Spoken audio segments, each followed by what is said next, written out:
Hey, kia ora everyone.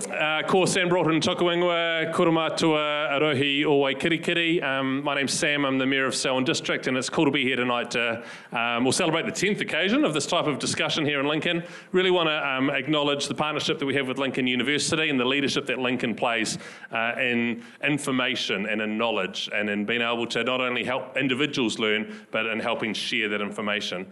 And also want to acknowledge Lincoln Envirotown Trust and wanting to make sure that this is a topic that's of great interest to the public of New Zealand, to the people of Selwyn, and an opportunity tonight to come and hear firsthand from some real experts in their fields about where this sits. What's your poison?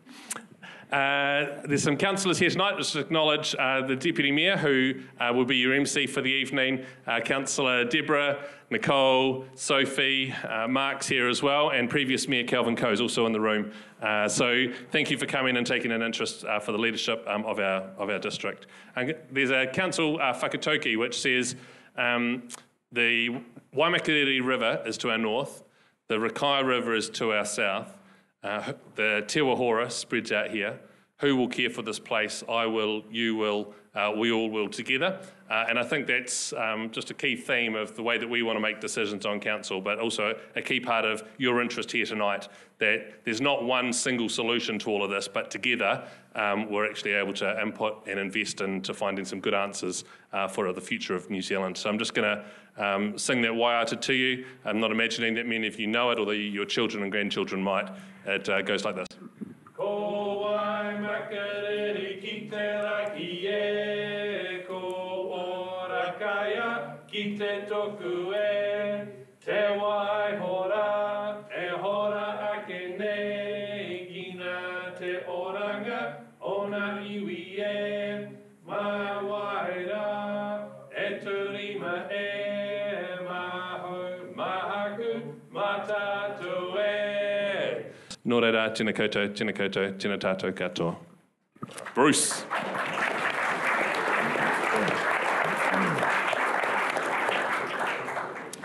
Thank you, Sam. Tēnā koutou katoa.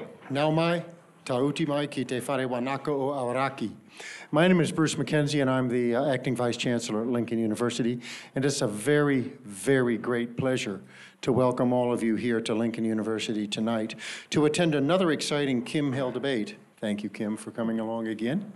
These things are always really, really exciting, and with an intriguing title like, What's Your Poison? Pesticides, Good or Evil? I know we're in for a very exciting evening, and I suspect there's going to be an awful lot of interesting questions for this potentially emotive topic. So thanks again for coming.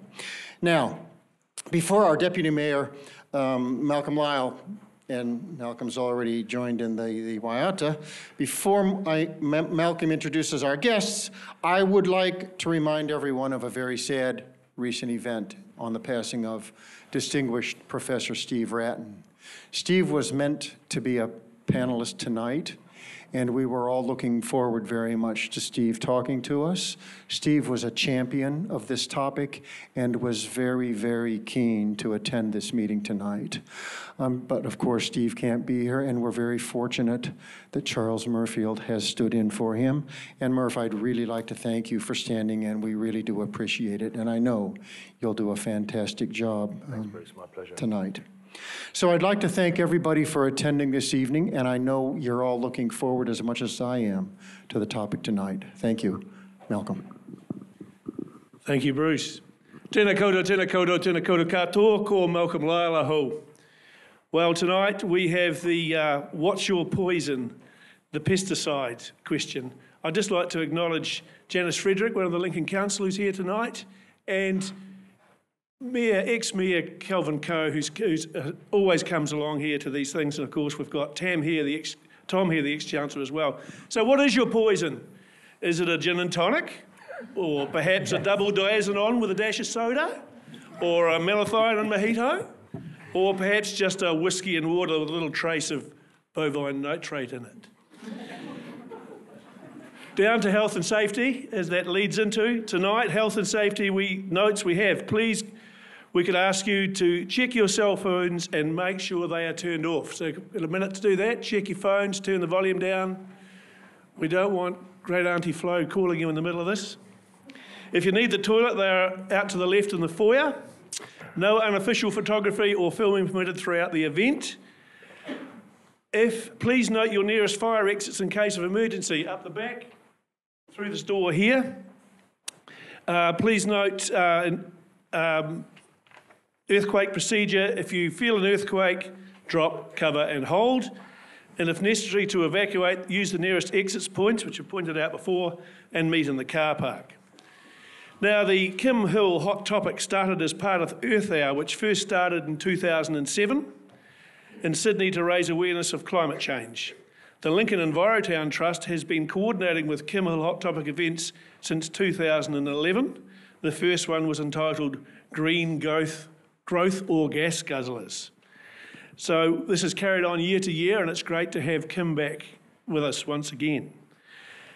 Special thanks, this is the bit where we have to read out all the sponsors. Special thanks to those who provided funds and in-kind help tonight. We have the Waiata Foundation, the Selwyn District Council, Lincoln University, Lincoln Envirotown Trust, Ag Research, Manaaki Whenua, the Landcare Research, Plant and Food Research, University of Canterbury, the Foundation for Arable Research, the Agribusiness Group, Bioprotection Research Centre, Lincoln Agritech and Ag Farm. The refreshments were provided by Lincoln University Catering, the sound by Huge Sound, thanks to Samantha Budd, Events Manager for Lincoln University, for her help, and to the Lincoln Uni students, LET members, and especially Dave Fitzjohn. Where's Dave? He's hiding outside. And Meredith Jones for getting this together. And the panel committee members, Sue Javis, Dave Fitzjohn, Kate Love, the late Steve Ratton, Ralph Scott, Brett Robinson, Seth Lawrenson, representing LET, Lincoln University, Ag Research and Plant and Food, and the University of Canterbury. And thanks to Lineworks and Campus Security, Selwyn Print, Canon Print, Lincoln, Peter Jarvis Photos, and Jack Cameron for the filming. The format of the evening is as such. There will be a panel discussion until 8:50, followed by questions, not statements. Now, if there's statements, Bruce has informed me that there's been a set of stocks created outside, and we've got organic fruit from Merf. So that is your fate. So make sure they are questions and not statements. Otherwise, you might get the wrath of Kim Hill. So the discussion will go till 8:50, followed by questions, not statements, and the audience until 9:25, aiming to finish by 9:30. And now, it is my great pleasure to introduce Kim Hill. Kim Hill, so sharp she cuts her own hair with a well-placed comment. So special she comes here to this event year after year. So supreme in her interviewing skills. Sparky, scary for some. I know of 2 political leaders that resigned after having been interviewed by her in the morning. And the reason for getting up and turning on national radio on a Saturday morning. I hand it over to you, Kim.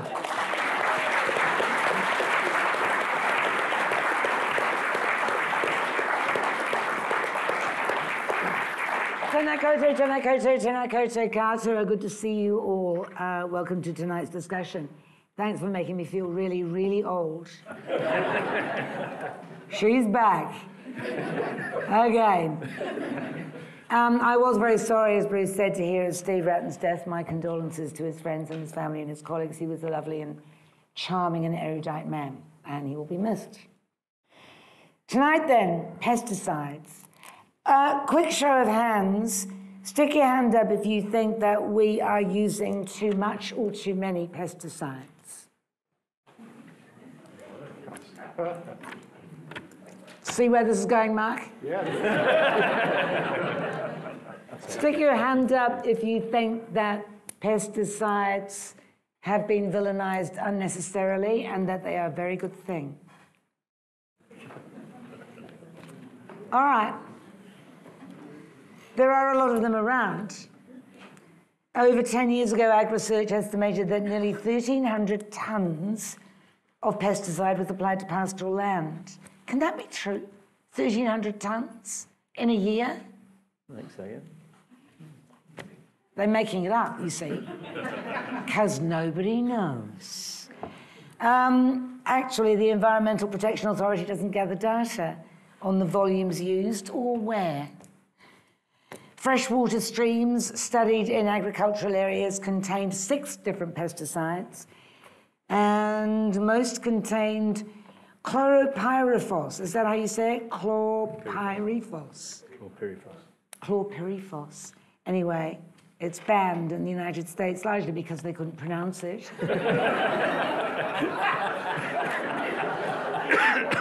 Parts of Europe and in residential New Zealand. And although the pesticide DDT was banned in urban areas in New Zealand 30 years ago, traces remain in fresh water. So what's being used, and how much is being used, and how is it affecting human health and or the environment and its ecology? On the panel tonight, we have Charles Merfield, aka Merf, head of the BHU. What's BHU stand for? Biological Husbandry Unit. Thank you. The BHU Future Farming Centre, dedicated to organic and regenerative agriculture and horticulture. He has a special interest in non-chemical weed management. Professor Ian Shaw, toxicologist, the first UK lecturer in toxicology at the University College London, 1981. He holds the chair in toxicology at the University of Canterbury. Also, Hamish Marr, he has a family farm near the Rekar Gorge, 500 hectares of intensive arable and livestock. He says, with an emphasis on seed production. Hamish is a Nuffield Scholar this year, studying how New Zealand's farming systems will cope with decreasing amounts of agrochemicals. I'm imagining that's if, not when. Right. And Mark Ross is Chief Executive of AgCARM, the industry association representing New Zealand's animal medicine and crop protection sector. He's the government-appointed chair of the steering committee reviewing the standard for management of agrochemicals. Yep. And he says pesticides are heroes for keeping the world fed. Can we please have a position statement from each of the panelists? 2 minutes, starting with Merf. Thank you. Tēnā koutou, tēnā koutou, tēnā koutou katoa. First, I'd like to personally acknowledge Steve Broughton. Steve was a great friend, a colleague, and a mentor, as well as being another ex-POM who delighted in that quirky English slapstick humour. Rest in peace, Steve. Yours are a very large pair of shoes to fill. 3 points. First, pesticides themselves are not good or evil. They're just chemicals. They're just like all technology, they're value neutral. Rather, it is what we decide to do with them or don't decide to do with them that is good or evil. Second, fundamentally, the aim of pesticides is to kill biology, and therefore by design they reduce biodiversity, reaching their conclusion in monocultures. Science is now very clear that pesticides have a massive cascade of negative effects on the environment. This is before considering side effects and misuse. Pesticides are also one of the key technologies that created intensive agriculture and horticulture and on which it is wholly dependent. Pesticides are therefore a key enabler of the much bigger issue of the harm that intensive agriculture has had on our planet's life support systems. Totally at the behest of our society, I would add. To be clear who is ultimately driving this, it is not farming, it is us. Third, there's a lot of talk that we need to save the planet. The planet doesn't need saving. As James Lovelock said, Gaia is a tough bitch. She will survive any damage we do in the short term. To be very clear, what needs saving is us, i.e. the human species and our civilization. The Centre for the Study of Existential Risk estimates that there is a 1 in 6 chance of a total collapse of civilization by the end of this century. The start of that demise will therefore begin decades before, which is just a few decades hence. Much is often made about the cost of fixing these issues, but as the alternative is our own extinction, no cost is too much. Anything else is suicidal. That is my context for whether the use of pesticides is good or evil. Kia ora.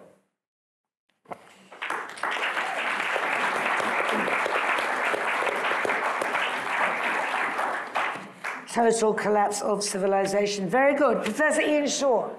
Hello, everybody. It's good to be here. I'm surprisingly not a pesticides man. because I put great faith in the regulatory process that New Zealand uses to approve pesticides, and many other countries around the world as well. And that process involves looking at the risk of the chemical and looking at the benefit of the chemical and weighing the two up against each other. If the risk wins, duh. If the benefit wins, great, the pesticide gets licensed. The problem is, and it's a huge problem, that the licensing has a particular time, and that time is the point at which the toxicology data were determined for that compound. But the licensing can stay for many, many, many years.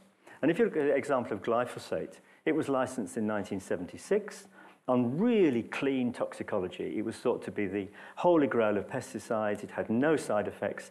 It acted by working on a plant enzyme, and it didn't affect humans or animals at all. But now we're beginning to see, in fact, that there are some other effects that it might have. Might not have. It's very much up in the air, very controversial. But we need to adjust the way we use pesticides according to the newly acquired toxicological information, for example. And that can include impact on the environment and impact on human health. So my stance is that we need to keep reviewing pesticides, keep looking at them, making sure that we're using them properly and that we don't just get into a rut using large amounts of pesticides when they're not necessary. Thanks, Kim. Thank you.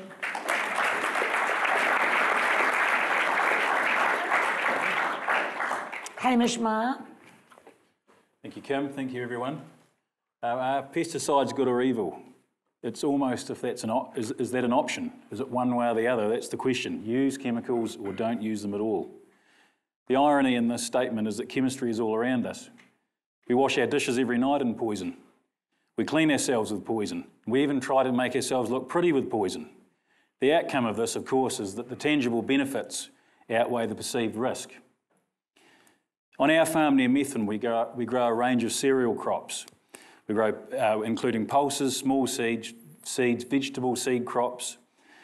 We integrate this cropping system with cattle and sheep into a mix that some of you here would identify as mixed farming. From the outset, I would say that farmers absolutely need to retain the option of chemistry when they need it. Chemicals are just one component in a very long list of management practices that farmers employ to manage crops. Agrochemicals help to keep our crops and pastures clean of weeds, disease and pests, which, if left unchecked, can severely impact on yield and/or quality. They help us overcome the problem of scale. You can quite easily hand-pick every aphid out of your vegetable garden. It's very difficult to hand-pick every aphid out of a farm. Everyone here has a vegetable garden, and they'll understand the concept of crop rotations and how important they are to that magic word, sustainability. Chemicals allow us to use zero tillage and minimum tillage without the risk of the previous crop becoming a weed in the following. We're very fortunate in New Zealand that our agricultural systems are so diverse compared to the rest of the world, that our rotations are long and that we integrate grazing animals into just about all of it. On our farm and the majority of arable operations in this country, we grow 8 to 9 different crops. In most parts of the developed world, the normal is 2 to 3. 8 to 9 crops is 8 to 9 different types of management. It's 8 or 9 different customers with 8 or 9 different market specifications. That 8 or 9 different crops is our point of difference and our niche marketing, and most of those 8 to 9 crops are seed production and not food chain related. So are pesticides good or evil? My answer is that they are vital for the global production of food. And when you consider that 98% of people in the developed world rely on food produced by someone else, to take away that option, some of that 98% of people will starve or consume food from unregulated sources. Thank you.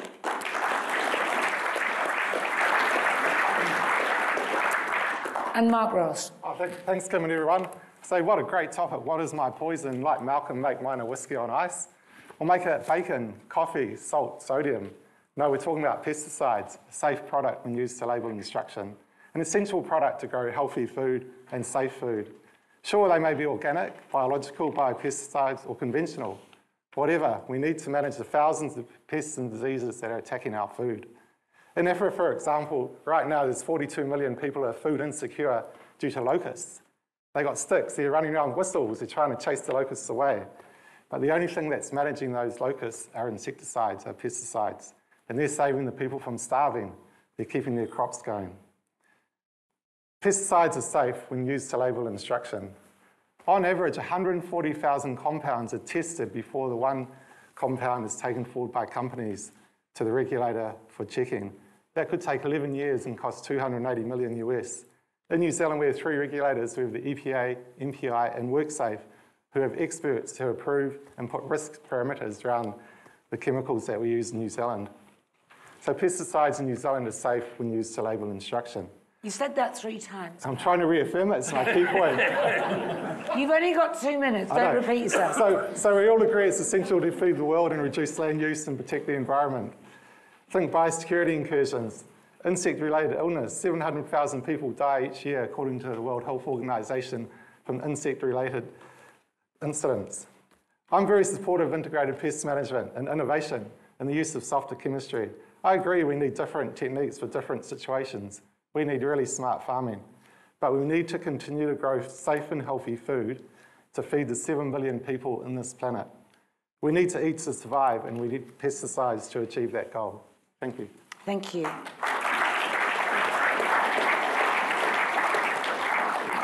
Just let me pick out a couple of points from each of those statements. Merf, can you do anything about Hamish's aphids? Yeah, biocontrol, part of the issue is by creating intensive farming with monocultural crops. But he hasn't got intensive farming with monocultural crops. He's completely diversified. On an annual basis, he's rotating stuff around, but each crop is mostly a monoculture. Well, every crop's a monoculture. I've got a monoculture of tomatoes going on right now. And you've probably got aphids on them, haven't you, Kim? No. No. I have not. Yeah, you're lucky. Tomatoes are doing fairly but seriously, good. But he's probably quite a model because he's diversified. So, right? and this is what are you going to do with his aphids? This is exactly the work Steve Wratten was doing, was conservation biocontrol. The aphids are there because there is a crop which they are particularly attracted to, and it's a good food source for them, and there's a lack of the natural predators. So Steve's answer was to find out which beneficial insects that eat aphids and parasitize aphids exist in the environment already, and then boost their populations. And his favourite was putting Phacelia and buckwheat or alisum into the fields. Have you explored that, Hamish? Not specifically buckwheat or Phacelia, but I grow, I'll give you an example. Oats, for example, we are told we must use insecticide to grow oats. That is nonsense. There is a I don't know what the beneficial insect is, Merf, you'll probably know, that predates and lives in oats and predates on aphids. So we never use any insecticides on oats, regardless of what the chemical people tell us, because there is a wasp there. But with other crops, you haven't got that complementary insect going yet. Not that I know of. But we monitor for aphids before we spray. Right. Yeah. All right. An interesting thought I always have about aphids is that pre the introduction of insecticides, there must have been predatory wasps around. So why did we invent insecticides to kill aphids? Because the predators must have been there. You mean that we killed the predators off with the pesticides? Well, no, that's the argument for using, and Merf's saying we use insecticides. Oh, but you're saying if the predatory wasp was there, we wouldn't have the aphids, therefore we wouldn't need the pesticides. No, I'm saying if the predator was already there, why did we invent the insecticide? Right. Yeah. So you're saying therefore the predator wasn't there? Yeah. Merf? Exactly. There's lots of examples in the scientific literature where spraying an insecticide, as we're talking about insects, actually ends up exacerbating the pest insect further down the line. No, that's not what he's saying. Exactly. He's saying Yep. he's saying that if the predator insect was there wouldn't have been the aphid problem and he wouldn't have needed the pesticide. That's a marketing issue. No, that's rubbish. Absolute rubbish. It's very simple. People came up and discovered these chemicals, especially back in the early days in the 1940s and the 1950s at the advent of the pesticide. But nobody would have bought them because they wouldn't have had the aphids because they had the predatory wasp. Yeah, but you start getting into economic threshold issues here. It's kind of, you can tolerate a certain amount of a pest or a disease in your crop. If the cost of control of that is more than the economic benefit you get, i.e. the increase in yield, there's no point spraying it. Okay. So pest management in agriculture is fundamentally an economic decision. But also the advent of the pesticides actually created their own kind of problems. There's a classic example in weed management. Originally back in the 1930s and 40s, lawn seed grass was actually judged on its quality by the amount of clover seed it contained. When the advent of the selective herbicides came along, clover was literally declared a weed. It's only with the advent of the selective herbicides, if you have clover in your lawn, unless prior to the selective herbicides, you can only get rid of it with tweezers on your hands and knees. With the selective herbicides, you just spray it and the clover's gone. So clover went from being something really valued in grass in lawn mixtures to something that was considered a weed to be got rid of. So the advent of pesticides actually created quite a major mind shift in our tolerance to pests and diseases in crops. Okay. I mean, I get that point. Let me ask you, Ian, you said you have faith in New Zealand's regulatory system. Yeah. What is New Zealand's regulatory system? The risk-benefit regulatory system. So basically, if we very rarely license new pesticides in New Zealand. We normally accept... Well, we don't need to. We're using all the ones that they banned elsewhere. Yeah, not necessarily banned. But I mean...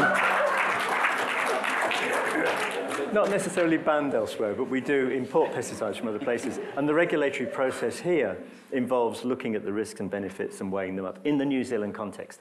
The thing that I get rather annoyed about, and I think you might too, is that the economic benefit comes very much into our risk assessments in a New Zealand context.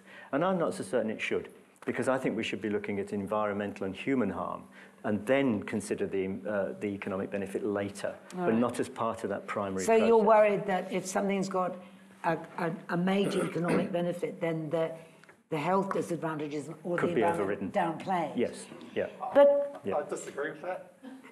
Justify yourself.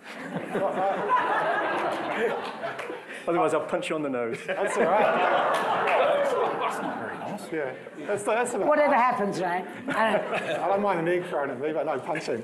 Okay, so look, I used to work in government and I deal with government all the time. I used to work in government. Yeah, so trusted regulators. Yeah. So the Environmental Protection Authority in New Zealand is tasked with looking at human exposure, environmental exposure to chemicals. And then the ACVM group, with an MPI, they look at the efficacy, whether the chemical does what it should do. So they're looked at fairly. There's a good weighting there, and there are chemical products that have been rejected due to environmental, human health reasons, and there's also a lot of the restrictions, the hazard and exposure looked at in the risk analysis. So I disagree that. So why do we allow methyl bromide to continue then? Well, we don't have an alternative at the moment. It's been reassessed and That's reassessed. economic. There is an alternative EDN, which has been used and registered in Australia, which our government won't register in New Zealand. Why not? Because it's too slow. Right. They don't have the experts here. But Ian's point is right, isn't it?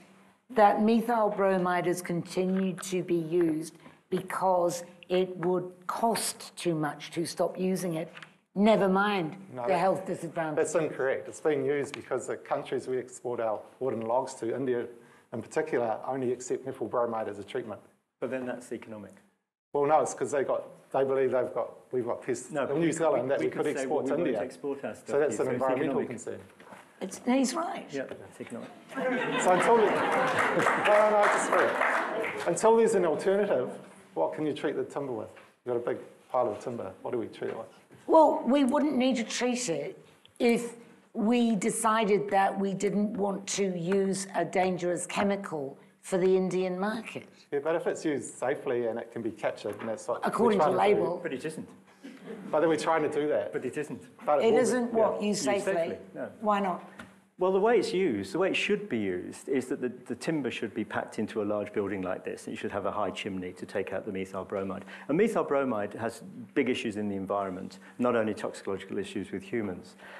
But the way it's done here is quite different. In fact, I made a very undercover TV program about 10 years ago on this, where we watched, this was in Picton, we watched them treating some wood, and the wood was all piled up on the port. They came out and put some tarpaulins over the top, and then these little men ran out with big cylinders of methyl bromide, which they put under the tarpaulin and turned it on and ran away. Now, that's quite a different approach to the way it's done. And if you can prove to me that that's not being done, I'd love you to. Yeah, no, I can. If you go to the Port of Tauranga, they'll put it into a building. Oh, they do, Put the agreed. metal broma, But they don't do it in Picton, they don't do it in Littleton either. In fact, we smelt metal broma the other day in Littleton. And did your program not have any effect? It did. I mean, it was controversial at the time, yes. Right. It did. Yeah, it had a lot of effect at the time, but it died away. And one of the reasons it died away is we were looking at the possible link between methyl bromide and motor neuron disease. And that's a terribly difficult thing to study because the disease has a terribly low incidence. And it looks like there might be a link, but you can't prove it. And so I think the regulatory authorities, quite rightly, said, well, look, you can't prove that, so we're going to reduce the level of harm we think this chemical might cause in our risk-benefit assessment. But I think the point that you make is that providing the pesticide used properly is okay. Well, then we've got to assure it's used properly. Yeah, I'd support that. Yeah. If we had the precautionary principle, would we use any pesticides? I think we would. Yes. I mean, I think there are many pesticides that if you look at that risk-benefit, and I've assessed quite a lot of these over the years, you most definitely would use them. There's no question about that. But other pesticides you wouldn't. And I think one of the issues might be that, as I said in my little introductory bit, as we're moving along, we're learning more and more and more about the impact of pesticides on human health and environment. And some pesticides have very low impact. No problem at all. But as we begin to learn more, we might need to introduce a precautionary principle to say, let's just lay back for a while until we've actually sussed this, rather than the argument, well, we've got to keep using it because there's an economic benefit and farmers can't do without it. Because you were talking about glyphosate. Yeah, and that's a good example, I think. Well, glyphosate, as far as I can tell, has been the most intensively studied herbicide of all time, right? I think so. 40 years of research into glyphosate. Yeah. Glyphosate, we were told, was the perfect Yeah. chemical because it, went away, didn't cause any harm, blah, blah, blah. What do we know now? Well, we know, I mean, this is really controversial, and I've got views that other people might not have, so don't kill me out there if you don't like my views. But I mean, if you look at glyphosate, when it was first licensed, it was thought to disappear from the environment very quickly, as you point out, Kim. We now know that part of it disappears, but another part binds to soil, binds to clay particles in soil. That can be released at a later time. It could bind for years and years and years. If you change the pH of the soil, it can fall off. That was not realized initially. Secondly, it's now categorized as a carcinogen 2B, which means that it's likely to be carcinogenic to humans. Highly controversial, World Health Organization decision, big debate about it. I've just written a paper on it myself trying to review the data, and I can't come up with an answer as to whether it is or not.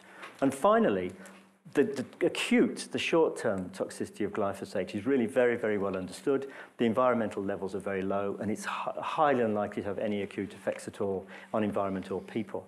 But the long-term effects are where the real uncertainty is. And one of the reasons is we're beginning to see that glyphosate it can bind to the estrogen receptor. And when it binds to the estrogen receptor, it can mimic estrogen. And that mimicry can lead to cells dividing that shouldn't divide, like cancer cells, breast cancer cells. That might be why it's a carcinogen 2B. And it can do all sorts of other stuff, as you'd imagine, to the environment, change the breeding of ecosystem components and so on. That's really uncertain, really unknown. Should it be banned? No. No question. Even with a precautionary principle? No. I think we should say, let's look how we use it. And if you see the way it's used at the moment, I mean, there's really useful use of it. It's used to clear pastures, which means you don't need to till them, and therefore erosion's lower, and that's very important. And you're nodding, Merf, even though it's a highly controversial... There are a whole bunch of trade-offs here. As Ian's saying, if you use glyphosate to spray a field off so you can then go in with a no-till situation, you minimise a whole load of soil disturbance through cultivation, tillage, ploughing, even minimum tillage. We have a lot of evidence that that is harmful for the soil. Yeah. So it's a whole bunch of pros and cons on this stuff. So what would you use it for then? What would I use it? Yeah. Well, I don't use glyphosate because I'm in organics. What are you okay about it? What are you okay about it being used for? To me, if you are in a conventional farming system, it's what is the lesser of the two evils here? Okay. And in some situations, the lesser of the two evils may be to spray glyphosate and use a no-till system. All right. In other situations, you may be better off tilling and not using the glyphosate, and it's almost a case-by-case basis. But I think I agree absolutely with you, Merf. But I think one of the things that we need to do is make sure it's used appropriately in that system, because what can happen at the moment, and I've witnessed this in the area I live in, is that when it's been used to burn off a field, basically, then sheep or cattle might be put on to graze down the killed pasture to take the carbon out, basically. And also, it might be sprayed onto a field of clover, perhaps, that's flowering, and that will then attract bees. So we need to use it in a way that it doesn't lead to residues in food, so perhaps we shouldn't graze the cattle on it, and we shouldn't spray it onto fields that have got flowering plants, because the bees will take the glyphosate back to the honey, and we've now got a bit of a problem with glyphosate in honey in New Zealand. Right. So it's not about banning or not using glyphosate, it's about using it in a really responsible way. Is the honey I eat tested for glyphosate? Is it what? Is it tested for glyphosate? Yes, it is, yes. And if it's got a high level of glyphosate, it's ditched? It never has had a high level of glyphosate. We found, not we, but in New Zealand, we found glyphosate in honey at incredibly low levels. All right. And in Europe as well, there's been So it's not a problem? No, it's not a problem, but it is a perceived problem of people eating honey. They might say, we don't want glyphosate in our honey. And one of the reasons they might say that is it's being categorised as a carcinogen 2B, and that frightens the pants off everybody. But in fact, in terms of the levels present in honey, there's no worry whatsoever. All right. I'm convinced of that. So you think that it should be used more carefully? Yes. And be more regulated? Yes. What's your take on that, Mark? Look, I wouldn't disagree. It's an essential product, and both Merf and Ian agree with that. But sure, we can look at how we use it in New Zealand. All our food is tested. Total diet study tests the residue level. We have maximum residue levels, and it's always way below that. I think the regulators have quoted you need 800 kilograms of honey a day to potentially have an effect. What classification, matter of interest, is it 9.3 or 9.4? What's that, Kim? 9.4 is harmful to invertebrates. Yep. 9.3 is harmful to vertebrates. I don't know. Has it? This does not inspire me with confidence. You've got the wrong people on this panel. Would you like us just to say something? What I'm thinking is that the EPA has a list of... Oh, yes. Hazard classifications. And I'm going, oh, okay, the guy next door to me is spraying with 9.4 class pesticide, and he's not supposed to, and his flowering things, the bees are foraging, and he's not allowed because it says here. Who monitors that? Nobody. Nobody. So that's slowly changing. You do have now local government doing some monitoring in that area. No, but that's not good enough, right? No. The Hawke's Bay Regional Council just fined someone. This is the Environmental Protection Authority. There's a word protection in there. And it's got how to deal with pesticides and do no harm. You must take all appropriate steps to make sure the pesticide doesn't cause harm, and don't spray this when bees are foraging, and don't spray that when flowers are flowering. Who cares? You don't even know about this stuff. None of you know about this stuff. Nobody's doing that. So who's in charge? So there is a training program called GrowSafe, which trains growers and farmers in actually using chemicals. And they have to be certified handler to use a lot of the products that are used on farms and orchards. So you mean they can't buy the chemical unless they show their license to buy it? That's correct. And of the number of pesticides available in New Zealand, which I think is about 300, how many of those require a special license to use? I'd say at least half. Yeah, more than half. More than half. More than half. More than half? Yeah, that's through the hazard rating. So you're quite confident that the regulation is sufficient? In New Zealand, I am. Yes? Yes. Even though glyphosate has had unusual things now associated with it that nobody supposed 40 years ago. But are they based on science, or? Are they based on science? Yeah, I mean, some of the experiments have been done in my lab, so I can say that they definitely are based on science. But is that a lab or a field test? What concentrate is it? I mean, I think if you want to look, we haven't got time to go through the whole thing, I know, Kim, but if you look at the carcinogenicity studies, they were carried out around the world, and they weren't carried out specifically to look at glyphosate in a regulatory context. They came out of experiments with farmers that handled glyphosate, and the observation that there were increased incidence of particular cancers in those people. And they've been poo-pooed to some extent because some regulatory authorities, New Zealand included, have said, well, there could have been other things those farmers were doing. But the only common factor was glyphosate. So, you know, anybody would say, yes, there's an association, but not a link. So that's very scientific thinking. So don't say it's not scientific thinking, please, because that's stupid. Now, I'm interested in that response because in the position you are, you would be fairly up to date, I would have thought, with all the latest findings about pesticides and agrochemicals. And yet you looked a bit blank when Ian was talking about the latest findings about glyphosate and immediately questioned the scientific basis of it, even though you know nothing about it. Just saying, you're not telling us that smoking is good for us now, are you? So I was saying there's 160 regulator countries around the world who have approved glyphosate. It is safe. That's a lot of scientists and ecotoxicologists who are improving that. And then the World Health Organization have also said that it's safe. So I'm not there researching it myself. I'm reading these reports. Well, what they've said, though, it's slightly different to that, but I agree with you. Basically, it is. They've said, right, WHO, for example, is a carcinogen 2B, but the exposure levels via food are so low that it's not considered to be harmful to human health. So they're two quite separate things. Okay. What does 2B mean? 2B, well, there will be questions. But thank you for asking that. What does 2B mean? What it means, let me tell you what the individual levels are. 2A means it definitely causes cancer in people. And that means there's been exposure studies, probably in the industry or something like that, and linkage, definite linkage between working with those chemicals and cancer. 2B means there are good experimental studies in animals that show that the animals get cancer, and there's no reason to believe that that wouldn't happen if a human was exposed at those levels. And usually those studies are carried out at fairly high exposure levels. So that's where the debate is. And it's a big scientific debate. And you might accept your point there. You know, there's a really serious scientific debate. It doesn't get around the fact that it is a carcinogen 2B. But at what level is the question, right? And the doses that we get are not high enough to cause a problem.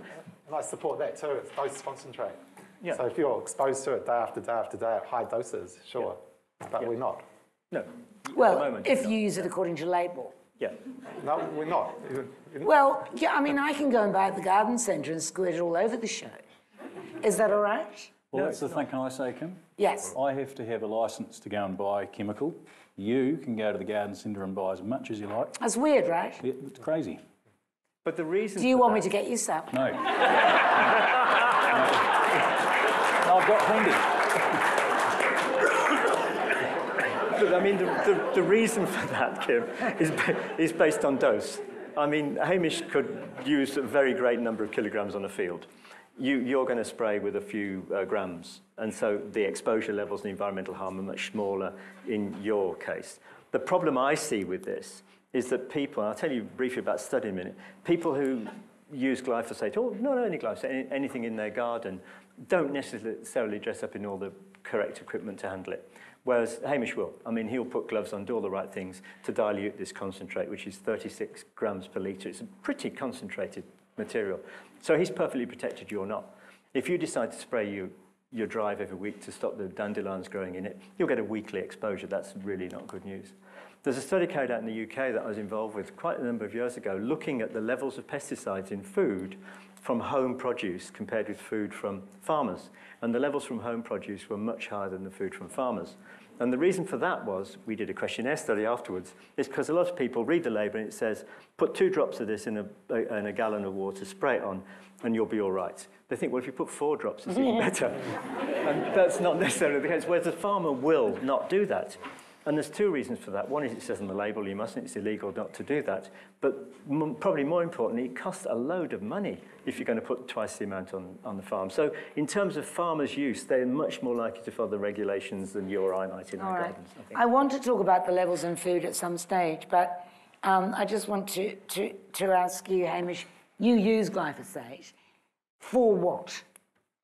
We use glyphosate fundamentally for that transition period between one crop and going to the next crop. So you want to eradicate all trace I want to of one eradicate crop. the residual from the last one and any particular weeds that happen to be there, so that when I go into the next one, those skeletons of the previous crop don't then go on to be weeds in the next one. All right. What would you do under those circumstances, Merf? I'd probably have a crop that I can undersow so I don't have to do any transition at all. So something like an arable crop of wheat, I'd undersow it with some pasture or green manure so I can harvest the wheat. The next crop's there already growing. So there's a whole load of alternative techniques. There are times when those transitions between crops are a lot harder. But there's a whole bunch of tools and ideas and concepts we can do. One alternative might be to go through and do some very shallow tillage and just scrape the surface of the soil and just kill the existing vegetation off. So there are multiple options here. You know, we always talk about tools in the toolbox in farming, and it's picking the right tool at the right place and the right time. And for any one operation, there may be a chemical option, there may be a non-chemical option, there may be a biological option, and a lot of that is then being driven by the economics of the farming system, but the farmer's personal choice. So if you've decided to be an organic farmer, you've decided you're completely out of the synthetic pesticides, so you have to find a non-chemical option. All right. But you can imagine a farm producing as much without using any pesticides? Or is there a trade-off there?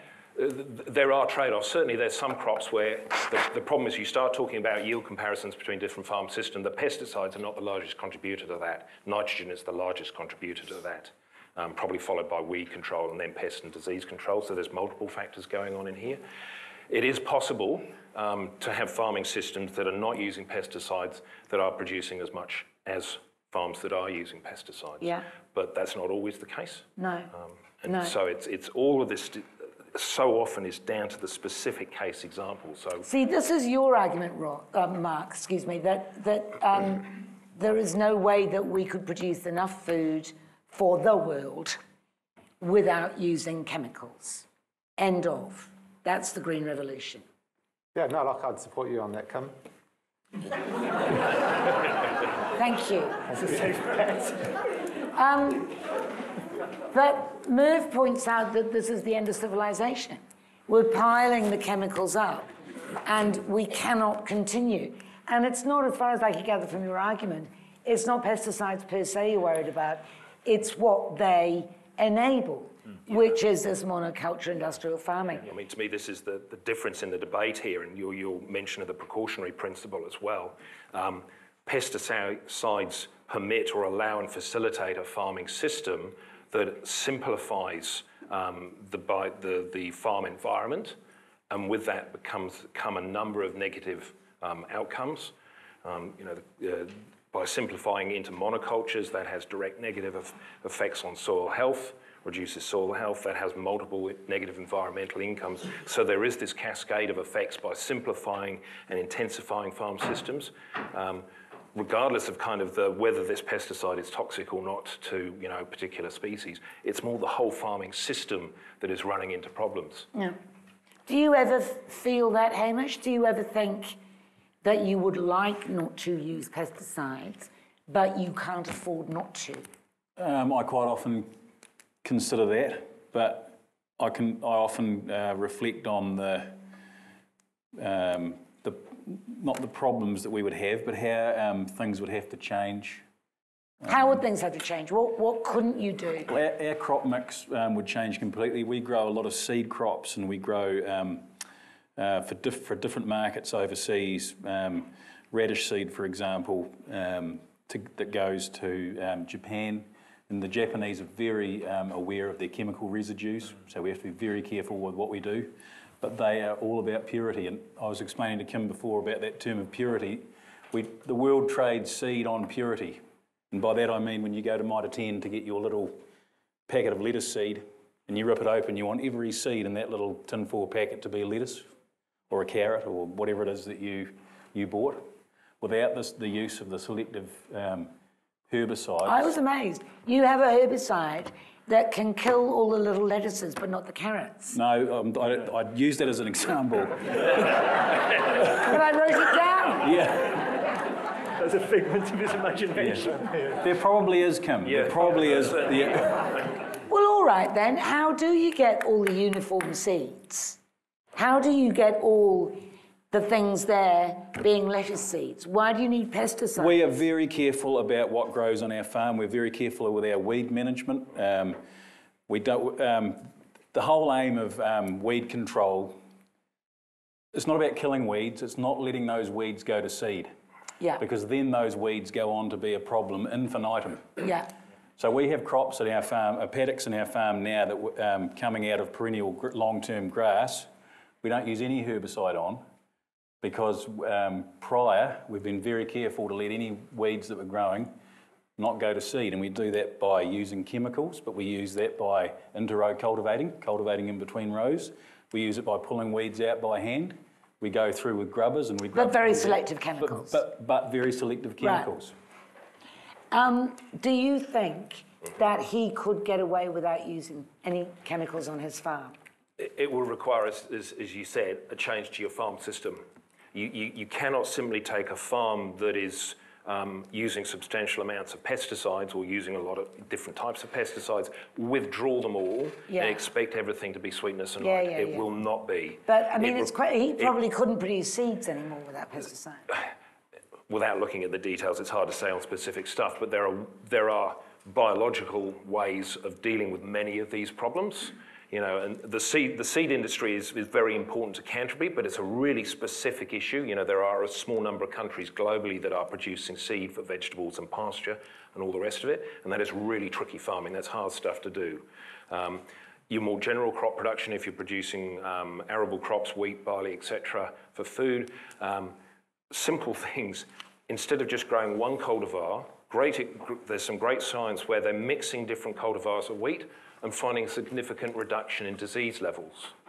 And then they do things like mix wheat and something like a bean, and they find even bigger reductions in disease levels and even less pests and less weeds as well, because these two crops are taking up different ecological spaces and leaving less space for the weeds. Right. So there is a multitude of alternatives out there.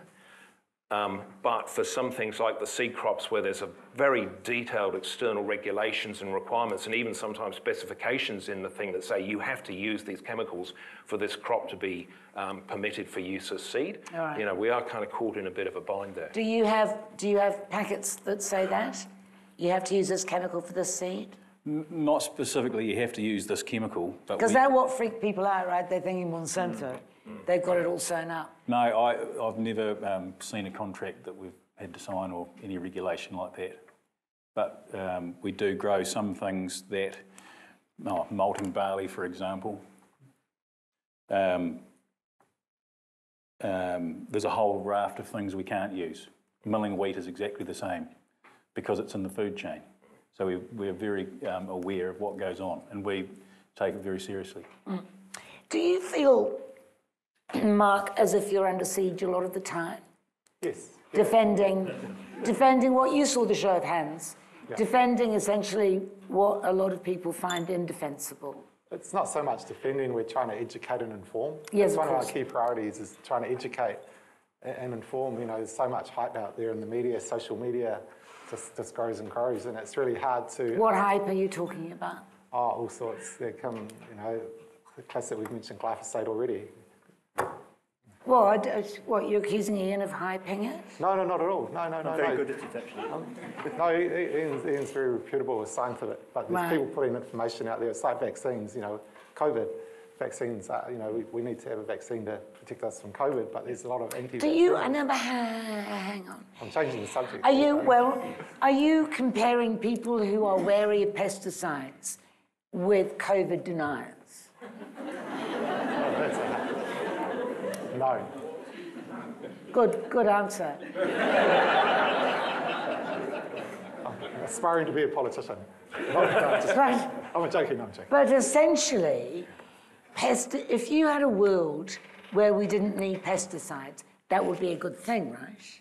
Yeah, I'd agree. We'd have no pests or diseases or viruses. But also because they are, by their nature, poisonous.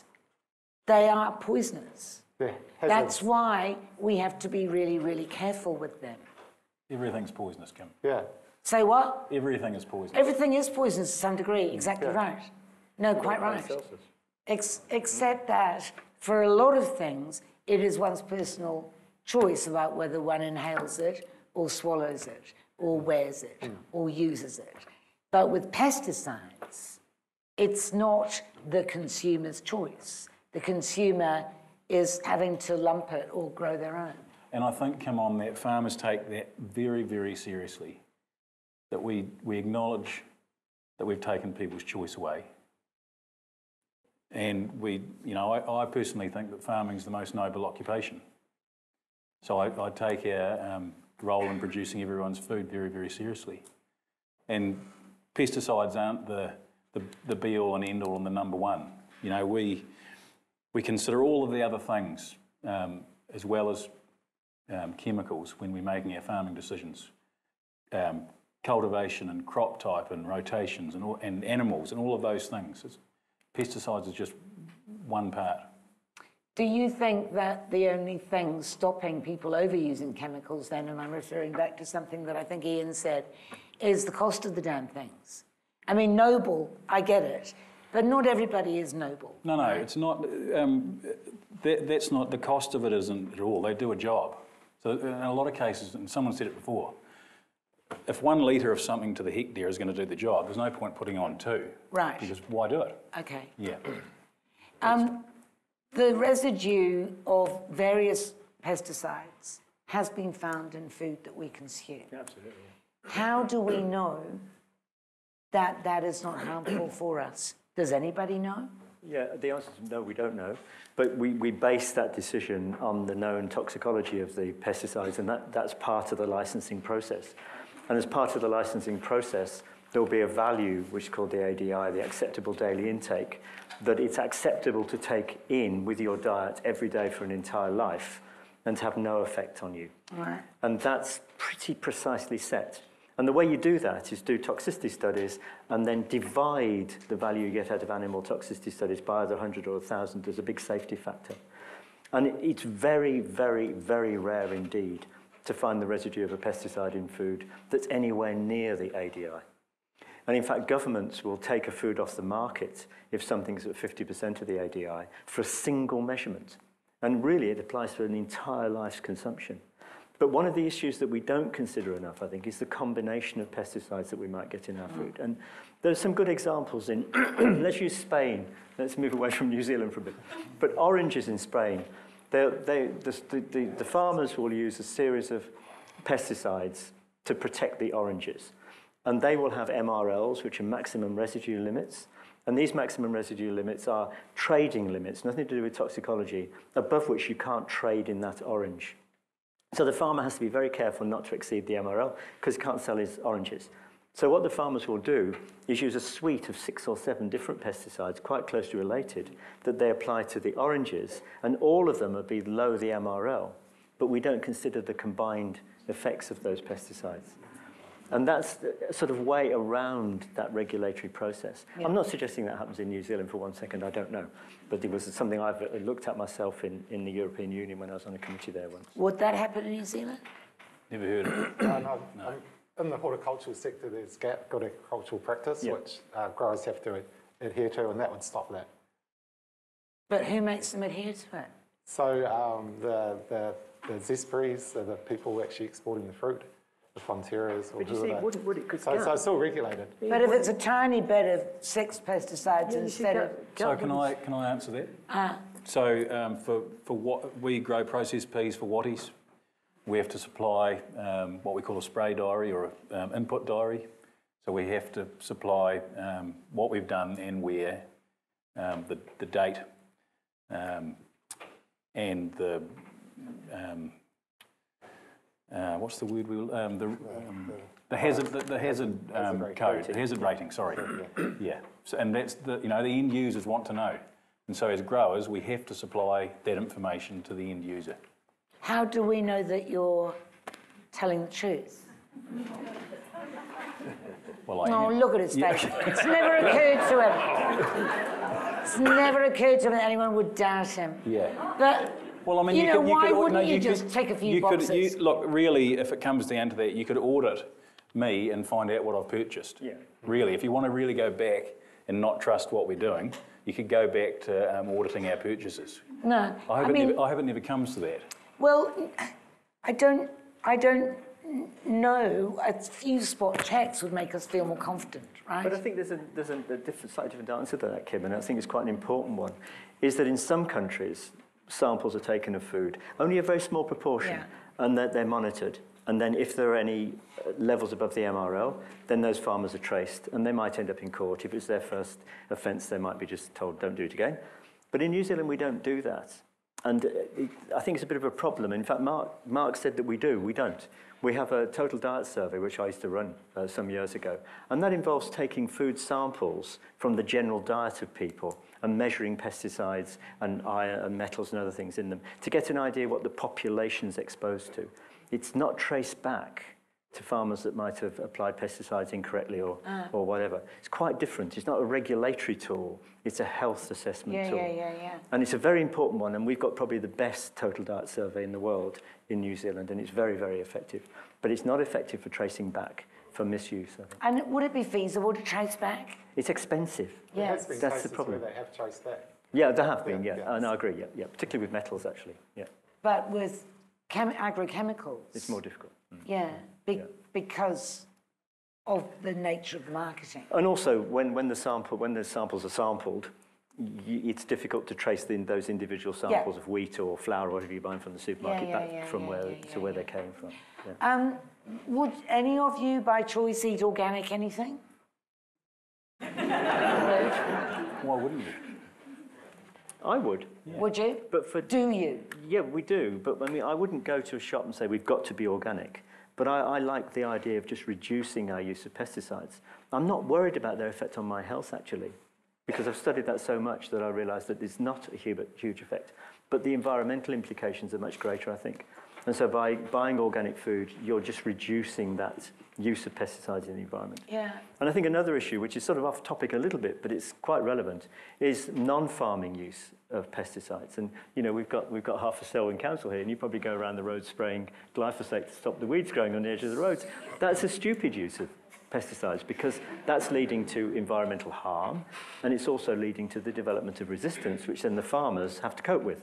We haven't talked about resistance yet. So why do they spread the edges? Ask them.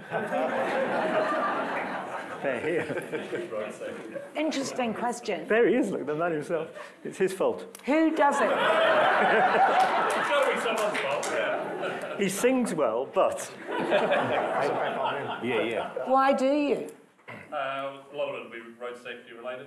But can't you mow it? Yeah. I mean, this is an interesting comparison with Europe. We just don't do a whole load of this roadside spraying and equivalents in Europe. No. We do here. Absolutely not, no. You know, and I often use the example of the Botanic Gardens at Kew, being the mother of all botanic gardens. There's none of the spraying we see in New Zealand in that location. And indeed, you know, stuff like grass, there's a whole lot of long grass lying aroround the place. God forbid, you know. And if you go to Berlin, for example, I mean, there's grassy wildflowers all over the show. I mean, I don't suppose they've got a higher traffic accident rate as a consequence of it. They're speaking a lot more on their roads than we do. Well, why don't you mow it instead of spraying it? I mean... To me, it's more than that. It's just stop mowing it. Stop spraying, stop mowing, stop everything. To me, you know, there's a lot of time, money, effort, chemicals, But, well, he's got a fossil point. fuel. It might, you know, obscure the roads. Yeah, part of it is the road design system. Oh, no, you know. he's changing the roads now. Yeah. He's taking the roads out. Put the Go rates and up. drive on the other side, Kim, yeah. Just keep going. But To me, there's a lot of assumptions here about this. This is a safety issue. And you look overseas, and again, Europe, you know, this mowing is just simply not done. Yeah. Man, some of the roads I know in England, you're this far from a hedgerow, you know, down either side of the road. So I think we could really need to go back and look at some of those assumptions underpinning this and say, are these actually real? You know, I think New Zealand has a bit of a anal retentive problem. You know, if the grass isn't mown to within an inch of its life or sprayed, it's unacceptable. You know, Europe is just wild everywhere, you know, stuff's allowed. You know, the middle of the motorways through a lot of Europe, there's just small sapling trees growing up, all kinds of stuff. I mean, And once a decade, they come through and chop it down and let it start growing If we've got a again. problem with pesticides, which I don't know whether we have actually, but if we have, we need to look at the priority of use. And farming certainly is the top priority. Then perhaps it's amenities and roads and then Well, gardens. that's used in pine forests, isn't it? Yes, it is. Just spray underneath the trees all prepared. Yes. Is that all Steve right? doesn't really seem the need for that. Why not let a few weeds grow? I don't understand this. So I don't if you know. reduce that use, the impact on the environment would go down quite a bit. Right. I think. Do you know anything about that, Mark? Oh, I'm just sort of using my common sense here. A lot of it's around pests and diseases hide in the weeds and in the grass below, and they can climb up into the trees and hurt them, and also sounds health and highly unlikely safety. to me. So, They can Most pests that and didn't- diseases that didn't- are very highly Yeah. host specific. So, there are very clear cases where a specific weed will host a pest or a disease which can transfer into a crop. But for the vast majority, there is no transfer whatsoever. And indeed, by adding the diversity in there, you create something of an internal firebreak in the system to reduce pest and disease spread. So again, I think there's a bunch of assumptions that we have that need to be re-evaluated. Is it fair to say that in New Zealand, and you're both not originating from here, we live in a country where we have imposed a huge number of artificial uses on it, not evolved through time as it has in the Yeah, UK, very good you point. could argue. Yeah. It's evolved more naturally over there, Yeah. whereas here we just go, clomp. We don't want that, we don't want that, we want that. Yeah. And we've had to use chemicals in order to beat it into submission. Do you think that's true? Yeah, I've often wondered if there's still a bit of a frontier mentality Sure. that we're kind of fighting See a naturally. tree, cut it down. But I think within farming, the idea that it needs to be clean, I don't think that's a New Zealand specific thing. I think worldwide in the developed world in intensive agriculture, the idea is to have a clean crop. You guys have been using the word, we need a clean crop here. A lot of the time, we probably actually don't need a clean crop. What we actually need is a deliberately slightly dirty crop with some species put in that will give us additional benefits, whether they're pest control, disease control, weed suppression, whatever. Yeah. And to me, that's the smart money going forward, because you touched on the issue of resistance. We are losing pesticides, and we are, through resistance, and gaining very few new ones. Any resistance developed here in New Zealand? Anybody know? Yes. Yeah, there is. sure, Yeah. that's the same. Yeah. How many? To what? I think we have about 25 to 30 herbicide-resistant weeds positively identified through glasshouse studies in New Zealand. So they're resistant to any herbicide that we have available? No, they're resistant to specific herbicides. There is what you're describing as multiple mode of action resistance. So a weed is resistant to different types of herbicides, different modes of action. I don't think we have any of that in New Zealand. I'm just looking at some faces, nobody's shaking their head. Internationally, there is species of weeds resistant to up to 11 different modes of action. And there are something like 30 modes of action of herbicides in total, and I think there's about 7 modes of action dominate herbicides. So, in New Zealand, globally, there's some 500 different species of plants that are resistant to at least one mode of action of herbicide now. And so new sides, whether it be herbicides or fungicides or insecticides, have to be produced. It's like antibiotics, right? You have to keep producing them to stay ahead of the game. Yeah, no, there's always research going on to find new products out there.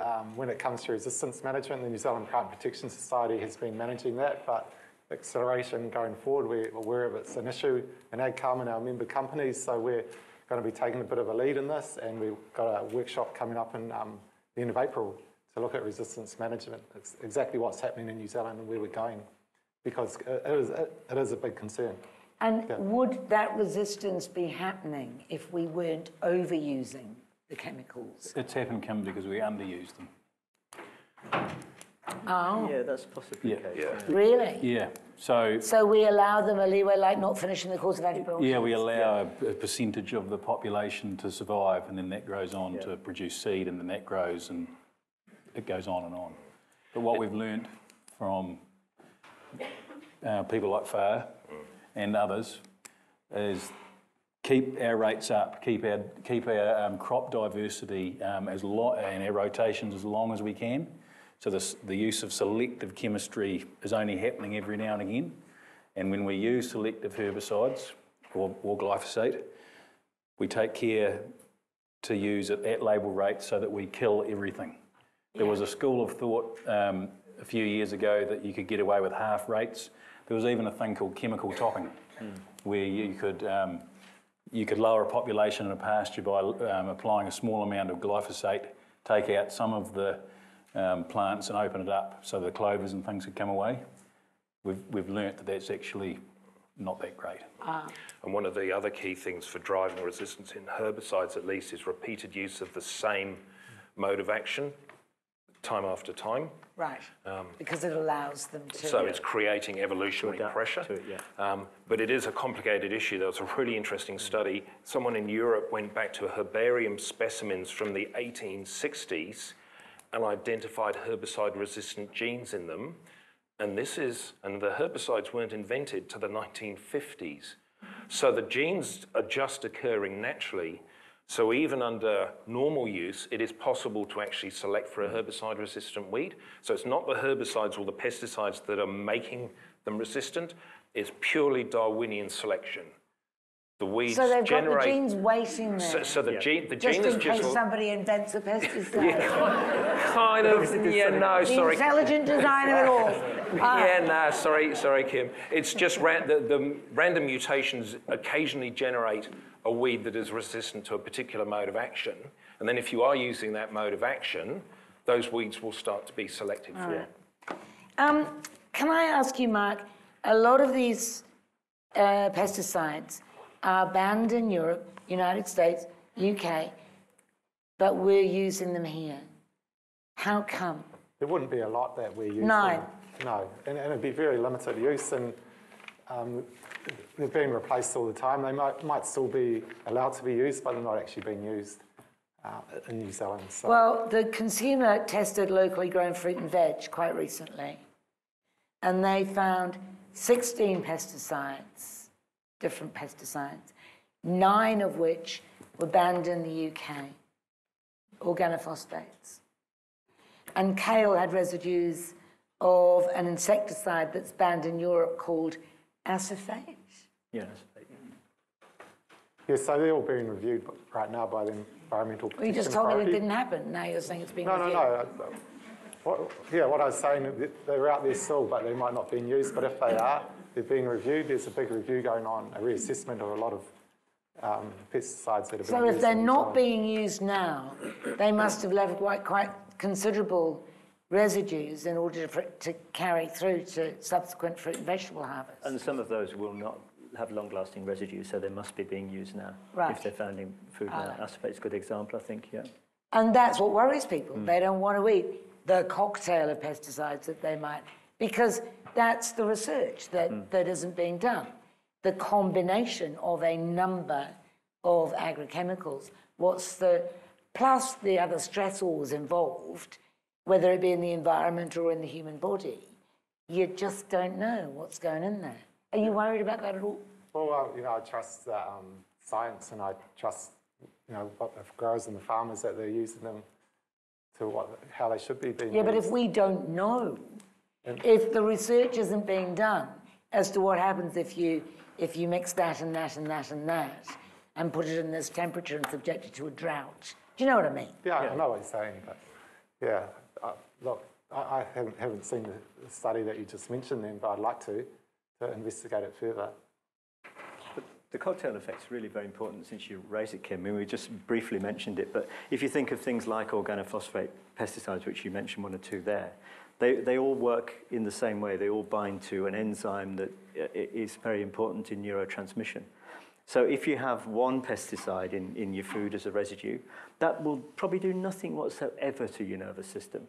If you have two, then they're both attacking the same thing, but they're both at levels that are acceptable. And then if you have three, the three are attacking the same thing. If you have four, the four are attacking the same thing. And there is some evidence, and it's very scant, that multiple pesticide residues, particularly organophosphates, can have effect on neurological development in utero. And that's something a precaution that we need to be thinking about. Right. These multiple residues that have the same mode of action, rather like Merf was talking about. Not things with different modes of action, Yeah. but the same mode of Are action. we doing enough research on that in New Zealand? I think we do quite a bit of research in New Zealand, but there's an awful lot of research elsewhere, and we use other people's research to inform our own activities. And I think there's enough research going on in the world, basically, looking at these sorts of things at the Can we moment. talk about neonicotinoids? They're still being used in New Zealand. Yeah.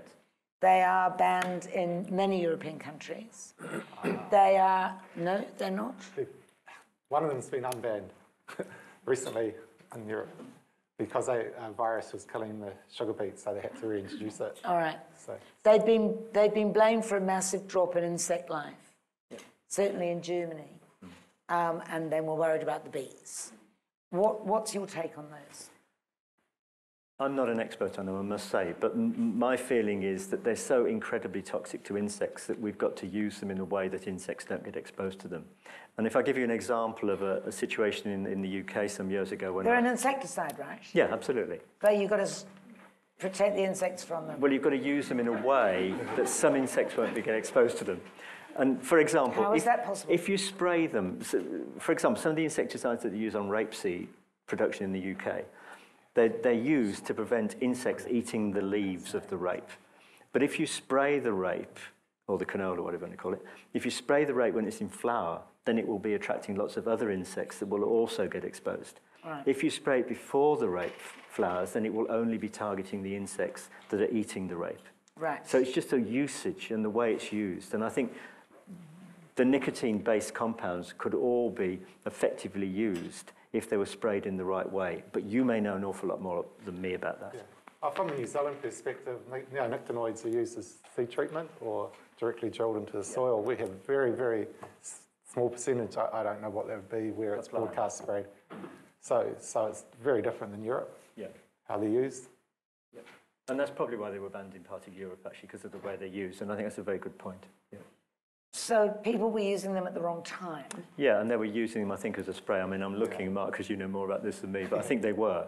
Yeah, they might be when bees are foraging and that when you shouldn't be using it. In New Zealand, they're direct drill, or the seeds are treated, planted, so...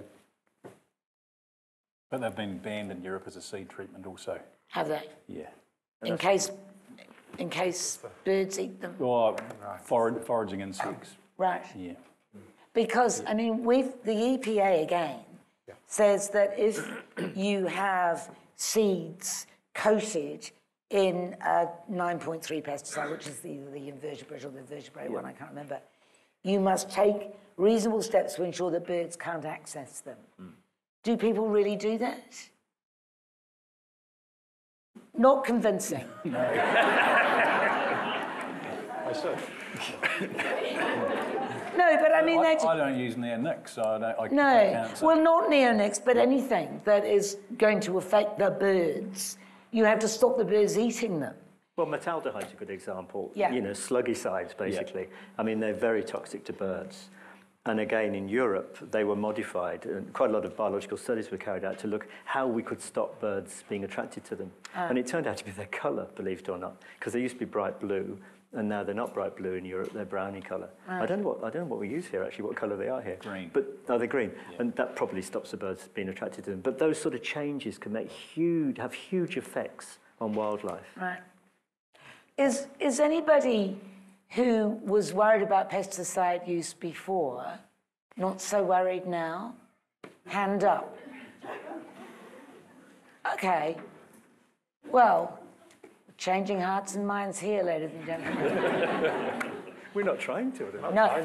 Well, we're trying. We are. We're trying to educate and enlighten, and as a consequence of that, people might change their minds one way or another. Don't you think? Yeah. We can have questions from the audience. There's a roving microphone. Can I just say one thing, just about the neonics? And we have to be very careful about unintended consequences. You know, we pull the lever over here and something happens over there. So in Europe now, I was over there last year looking at this and... Looking at the neonicotinoids? Well, chemical use in general. Right. And so we've got rid of neonics in Europe, and Europe used to be, I can't think of the figure, 80% self-producing for rapeseed, because we haven't got neonics anymore, the majority of that seed is now being imported. But why? Because if they listened to Ian, they'd just spray it at the right time and it would be all right. No, because what happens is the flea beetle, which is the little insect, and these men know more about it than me, but the flea beetle was the main insect that was targeted with the neonic insecticide, was still around, and as soon as there was no control anymore, it came straight back, and the rapeseed is not a commodity crop in Europe and the UK anymore. And Merf would say that rapeseed is a classic example of a monocrop. Yeah, and part of the thing is if you have a crop system that is dependent on a particular chemical and you withdraw it, you will get into trouble. The thing is what are the alternative ways? And one of the other organisations that is based here at Lincoln University is the Bioprotection Research Institute, whose sole job was to find biological alternatives to chemical pesticides. And so flea beetle's a problem, okay, we don't want to use chemicals to control this, or we can't use chemicals to control this because they've stopped working. What's an alternative approach? And so can we develop a biopesticide to control this? Right. Or can we, Steve Broughton, put some suitable flowers into the environment that will then attract predators that will take out the flea beetles? And a lot of this is understanding the life cycle of these things, why are these things here in such horrendous numbers? And the classic thing, maybe there's a preceding crop that they're hosting on, so change your rotation.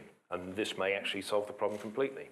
And one final thing on that, Kim. So that's great, but there was a huge bee industry in the United Kingdom to pollinate all of these thousands and thousands of hectares of rape crops that aren't there anymore.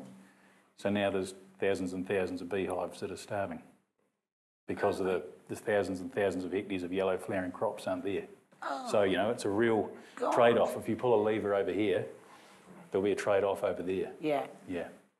That's why we need a good balance. That's why you need a system approach to farming and agriculture. Yeah. And to cut one thing out, there'll be a consequence there. I mean, it's such a kind of delicate balance that you're talking about, Merf, and that Hamish agrees is necessary but hard to achieve. Do you imagine that it could be achieved? Yeah, I mean, part of the thing is the perspective I look at is we've had 70 years of pesticides. As Mark described, eye-watering amounts of money have been spent developing these things over many, many decades. So we've kind of messed everything up. We haven't been putting the same amount of effort into finding non-chemical I don't mean messed everything up. I mean... At the same time. Got lazy.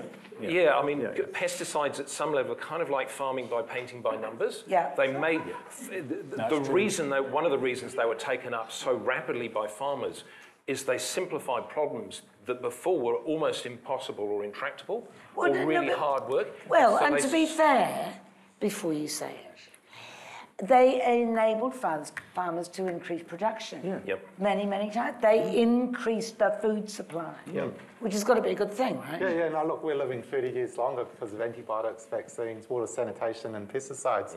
This in the 19th century, half this room would be dead, okay? So there's something going on there. There might be other reasons for that. Nice call. I think we can't give pesticides quite that much credit. We have a question. Yes. Here you go. Oh, Roger. Mark, I'd like you to answer a question to Kim and the rest of the audience. Can you explain what desiccation is for food that we eat, particularly in relation to grains and potatoes? I can. Yeah, I'll probably pass it on to Hamish because he actually... No, I really want you to answer it. Hamish, you take it and Mark can chime in if he wishes. Yeah, if I get this wrong, Mark, We're a team. So, yeah. So desiccation is the artificial ripening of a crop. So in many instances, the grains in a wheat head will be mature. They will have dried out to a sufficient moisture content, but the stem or the leaves will still hold green tissue, and that poses a problem for harvesting. That green tissue ends up in our silos and our grain bins everywhere. We can apply a... Chemical. A chemical, yes. Gotcha. See where you're going, yes. To desiccate. Yeah, we'll get there. Wait a minute. You've applied two chemicals. Yeah, two, mainly two. But one's glyphosate. No, one's not glyphosate. Isn't it? No, Not for desiccation? no. Really? Well, it translocates. Glyphosate translocates, so we use non-systemic chemicals, which basically means it doesn't move any further than what it touches. Right. So it basically burns off the green tissue, dries it out, and we can harvest it. All right. So what do you use? Paraquat or diquat. Oh, good God. Everybody goes, what? But I'll answer that again. So My heartbeat just went up. Yes. yeah, I mean this is the thing. People talk about getting rid of glyphosate and that paraquat is an alternative. Let's get that straight. It's not an alternative. We desiccate crops that we take for seed, so like white clover, red clover, radish, for example. And is glyphosate used for that? No, because glyphosate's translocatable, yeah, I realise so it that. ruins the germ. Oh, I see you mean for seed crops. Yeah, for seed crops, Yeah, so we only use yeah. the non-systemic. Can we just stay with the paraquat for a moment, please? Yeah, sorry, yeah. You're putting paraquat on these things. Yes, No problem in terms of... with paraquat? I thought paraquat was terribly poisonous. It is. It is terrible, yeah. Just recently reassessed and a whole lot more restrictions are put around its use and its concentration in that. So, yeah. I didn't know use this. in I'm New Zealand. horrified, actually. I didn't know that was done. That just. Is that why you completely asked the question? Because you knew the answer? Of course I knew the Yes. answer. No, my question was very specific in relation to the foods we eat, not saved for seed, and I'm sure there's a hell of a lot of glyphosate is used in New Zealand on potatoes I thought so. and No, we're- grain that Oh. we end up eating. Can you answer that question? Well, he just said no No, glyphosate. I can answer it. No, my question was to Mark. Hamish is in a better position to answer this. Hamish. It used to be industry standard that a lot of cereal crops were sprayed off with Roundup prior to harvest, for that reason that I said before. But the industry has moved away from that for the reasons that Ian has talked about before, and now it's not a thing. It's certainly not a thing. And we were told, even when I went to Lincoln 20 years ago, that you could drink Roundup. It was, as Kim said, it was the chemical of the century. The lecturer I had here, Warwick Scott, used to call it sunshine in a can, which is exactly to your point. It was used as a desiccant. There's a movement within the industry, because of what we know, that that's not a thing anymore. About the potatoes, I don't know, because I'm not a potato grower. If you use Roundup on potatoes, you won't have any potatoes next year. Because it translocates into potatoes. For the same reason that we don't use Roundup on seed crops. All right.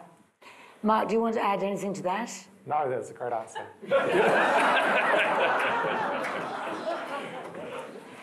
Just tell me, why are you horrified with these paraquat? Well, I'm horrified with use of paraquat, not so much from the human residues point of view, but that does give me some concern, and these residues would likely be quite high because they're actually applying them to the crop. But the human implications, I mean, it's incredibly toxic to humans, and the farmers would have to be very, very well protected to handle this, which is why a lot of countries around the world have banned paraquat, because of the human implications. And also, as a suicide agent, it was used a lot by farmers in Europe to commit suicide, yeah. The same lecturer I had that talked about it being sunshine in a can told us that it was used as a poison in Fiji for killing wild dogs. So Yeah, absolutely. And birds. But you're quite happy using it? I take all the precautions. Sorry, Mike, problem. Sorry, you're not, I take all the precautions. yeah. Yeah, don't handle the stuff per se. And it doesn't stay on the seed sufficiently to cause a danger down the line? Well, it doesn't translocate, so anything it touches, it stays there. It does not move. All right. So it's, and you agree with that, so it's only in the handling of it that you would be worried? In terms of residues, it's going to be stuck to the seed. But only if it touches the seed. Yeah. So most seeds of agricultural plants are in a pod or in a tube or in a husk or something like that, so the actual paraquat itself doesn't get there. All right. So what do you do with the husk? What do we do with the husks? What do you do with them? How do you get rid of the paraquat? The husks that have touched the paraquat. Well, so the husks just fall onto the ground and... Paraquat-ridden husks. Yeah, terrible. No, but seriously, Yeah, good question. yeah. Where do they go? I'm not sure. See, I mean, these are the kind of questions... We've got to be more sure, haven't we? Yeah, these are the kind of issues that really worry people. You know, because there's a sense that everything's under control, pesticides are fine, agrochemicals are doing their job, gotta eat. But doesn't that lead to some kind of casual disregard of something that could really be a danger? Well, at some point we have to trust science.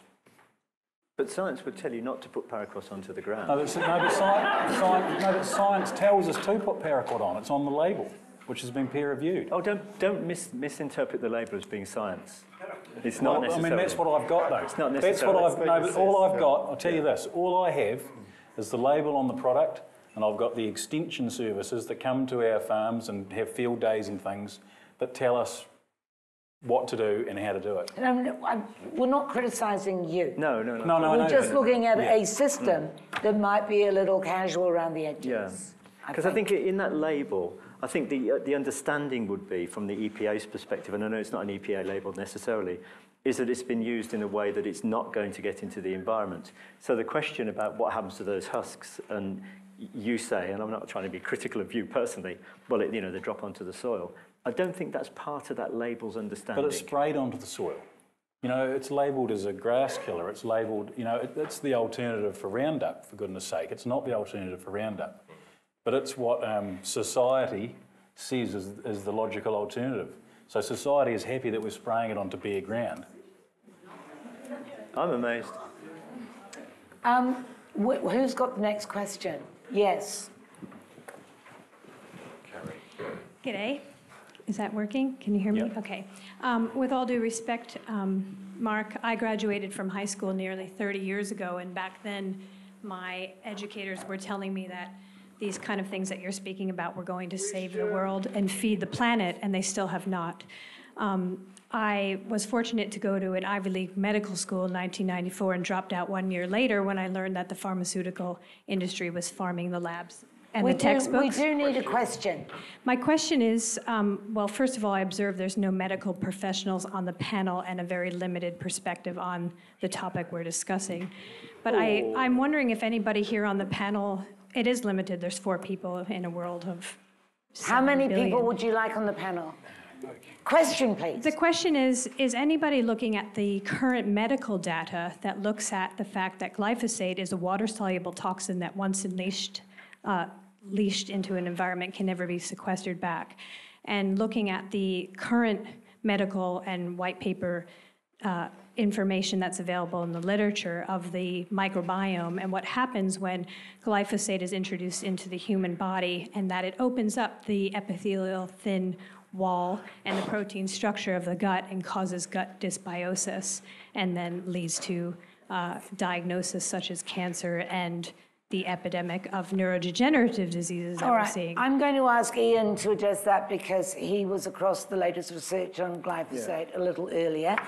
And I think you said that it did not accumulate in the environment. And my argument would be that's not the latest research. The latest research is coming out by Dr. Zach Bush, and that Ian's information here was incomplete and not current. Dr. Zach Bush? Bush, yep. He's a leading expert, triple board certified physician out of the United States on the subject of glyphosate. Peer-reviewed research? Absolutely. Over 250 papers. Good God. And leading the conversation forward on the understanding that glyphosate interrupts enzyme production in the shikimate pathway and crosses the blood-brain barrier and the gut wall, causing all sorts of autoimmune and neurodegenerative diseases. So my question to the panel is, are any of you looking at the 2020 to 21 medical research on the microbiome and glyphosate's influence there?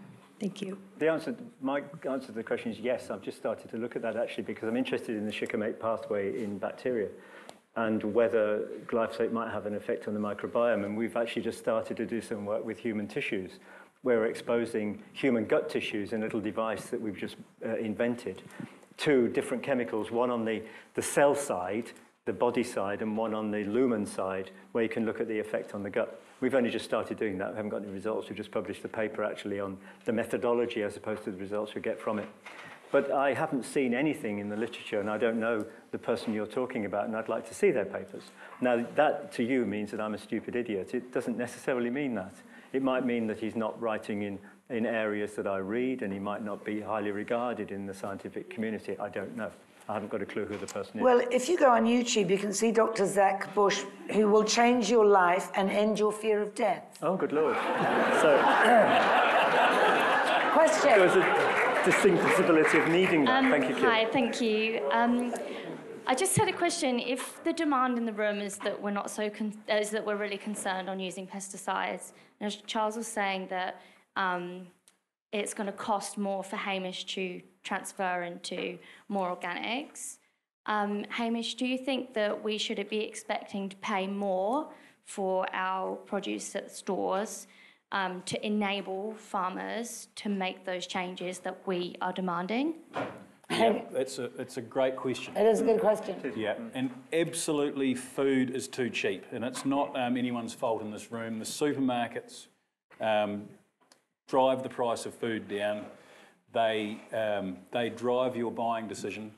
Everyone goes into the shop thinking they're going to buy free-range eggs, and the majority of people come out with caged eggs.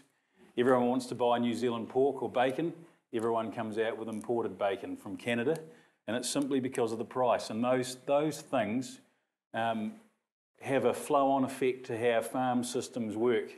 Once upon a time, everyone had pigs, and everyone had sheep, and everyone had cows and things, and everyone had the flow-on of that produce to sell. Now with globalisation and the price of food, we have to really concentrate our farming systems to be profitable, because there's not the profit in those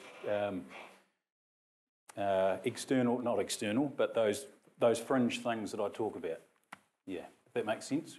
So the price of food has a big impact on how we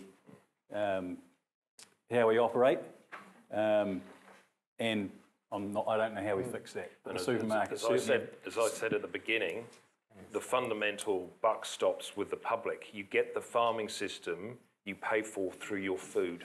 Yeah. And if you want cheap food, you will get farming systems. Nobody thinks food in New Zealand is cheap, by the way. But this is the problem, Kim. 35 or 40 years ago, wheat was worth $350 a tonne. It's exactly the same price today. Well, something's gone wrong then, because if you go to Australia, for example, or the UK, for example, food is much, much cheaper there than it is here. And you'd be surprised to know that over half of our wheat is imported from, our milling wheat is imported from Australia. Mm. So something's gone wrong where? In the food chain? In the distribution chain? Well, what's also going on in New Zealand is we have two options for selling food. One is internationally and one is domestically. Yeah. And so it's basically the international price sets the domestic price. Yeah. And so the majority of agriculture in developed countries is subsidised, so that the farmers are paid a top up, so the price is low. So as Merf rightly says, the international trade value of that product is low. So and we end up with cheap pork. So if we gave you whacking great subsidies, you'd give up the pesticides? No, we don't want... That's what you're saying? No, we don't want subsidies. Somebody's assiduously had their... We'll come to you next. No, not now. No, not now. Because they've got the microphone. They're just going to shout over you. Hello, are you? You will have it next.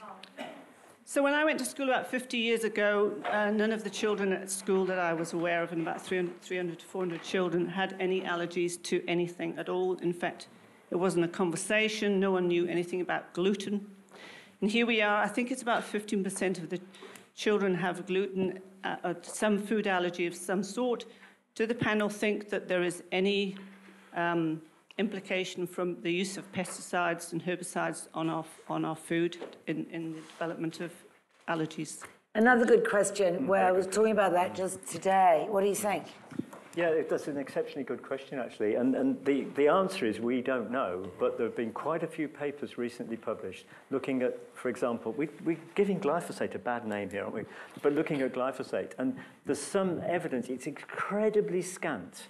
It's not scientifically robust, but it's going in the right direction, that's suggesting that residues of glyphosate in wheat could be partly responsible for gluten allergy. I'd love you to educate me. Yep. Yep.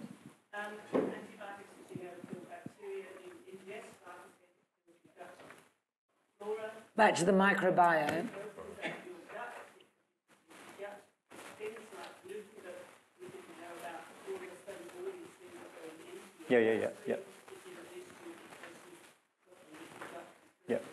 Yeah. And that's certainly the theory that I've read in the 2 papers that I've got at the moment on the subject, yeah. So, I mean, I think it's something that's got to be looked at an awful lot more.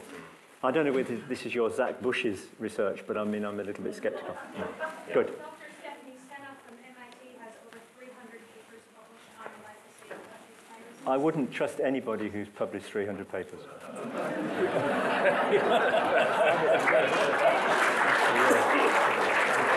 Sorry. Yeah.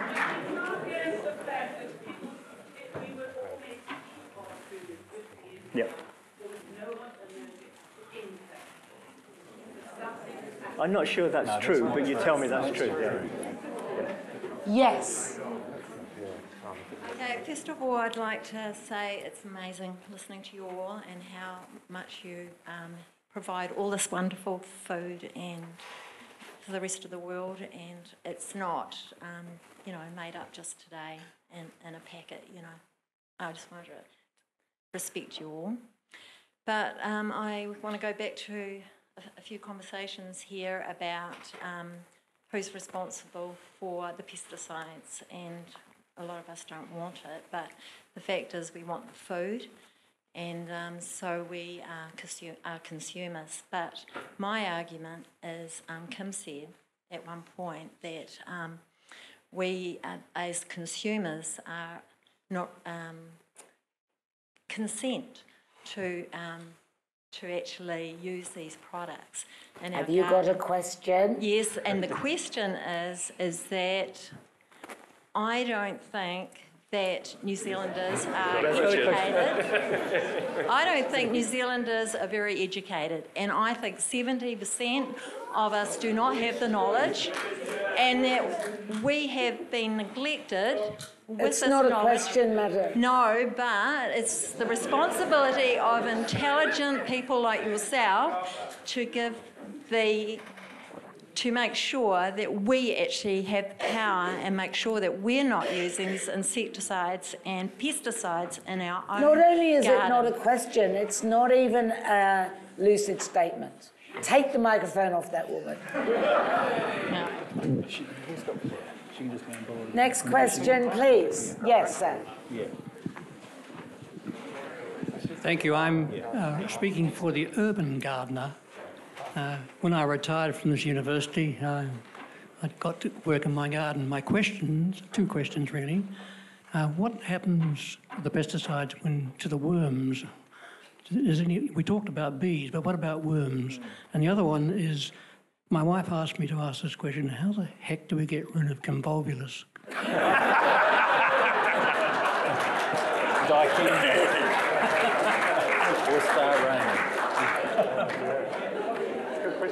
Merf, what happens to the worms? I can't tell you about the worms, but if you want to get rid of convolvulus, spray it with Roundup. No,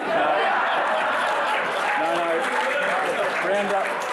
I could just tell you about the worms, if you like, because literally today I've just found a paper, because I'm writing a review on glyphosate for the New Zealand Science Review, and there's a very good paper on the effect of glyphosate on earthworms, and I was amazed that the levels to cause toxicity are incredibly high. This is acute toxicity, not long-term toxicity in earthworms, much higher than in many other species, which is rather interesting. So that's the answer. And going back to your convolvulus, this is a good example of that trade-off, You know, if you just spray it with Roundup, which is incredibly cheap, it'll get rid of it really quickly. No, it doesn't, though. It won't touch it. Really, it doesn't. Yeah. A How friend much told Roundup me. did you put on your skin? But I bet Mark's got a cure for convulsivus. The organic way is basically elbow grease. You just keep removing You have the to focus and test you have to area dig until it out, dies. man. Dig out those roots. Dig out and burn it. Yeah. Best option. Hello. Hello. What would you guys think when you've got biosecurity incursions, particularly, say, in organic systems? How do you deal with those, particularly with particularly dangerous ones? That's a good question. Yeah, under organic regulations, national legislation trumps organic regulations, and if you're required to use a pesticide because of something like a biosecurity inversion, then you have to do that. You are likely to lose your certification for that treated area. And again, it's a good example where there's specific situations where a pesticide is by far the simplest, easiest tool to use, and alternatives would be a lot harder. So again, at the bottom, kind of going back to the argument about methyl bromide on wood, it's an economic decision at the base. Yeah, Yeah. but there's no other way of getting rid of it. Yeah. Yeah, I mean, at some point, if that is the only tool that will do the job, then it's the only tool that will do the job. But that's all about the risk and benefit, isn't it? Suddenly the risk has got very high. Yeah. And therefore the benefit is huge if you deal with that risk. Yep. I mean, the classic example of fall armyworm, people might have heard it. It's gone through Asia and Australia, it eats 50% of crops in China. Potentially it could come to New Zealand. If that came under the Biosecurity Act, you know, you'd have to eradicate it. And if you had organic licence, that would get lost temporarily. But the Biosecurity Act would overcome. All right. Yes. Kia ora, thank you very much for your expertise. So we mentioned worms just now and sort of started mentioning things like Biosecurity Act.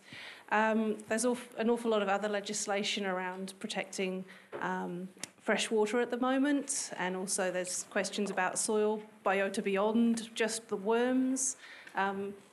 Yeah, I hear a lot more about nitrates than I do about, say, pesticides Exactly. and fungicides in this space. They're testing for Just nitrates. wondering a bit more about that. Are they testing for pesticides in the fresh water? Is that Because part of there's the a lot fresh of very water thing? valuable invertebrates and fungi and everything that aren't found anywhere else in the world in the New Zealand soil. So Thank what's you for happening raising there? that. That's a really very, very good point, and I thank you for raising it too.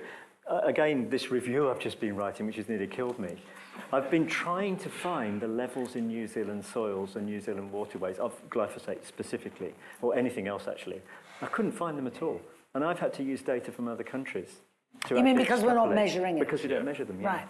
Yeah, I mean, they might have been measured in research studies that I've not found anywhere, but they're not routinely measured as part of an environmental monitoring scheme in New Zealand, which is a surprise to me. I expected us to be doing that. I think they're measuring it in groundwater, but not fresh water. Yes, that's a very good point as well. They're measuring it. Sometimes pesticides, and glyphosate is an example, have been measured in groundwater because of the human health implications of drinking the groundwater. They're different acts, basically, that they come under. Yeah.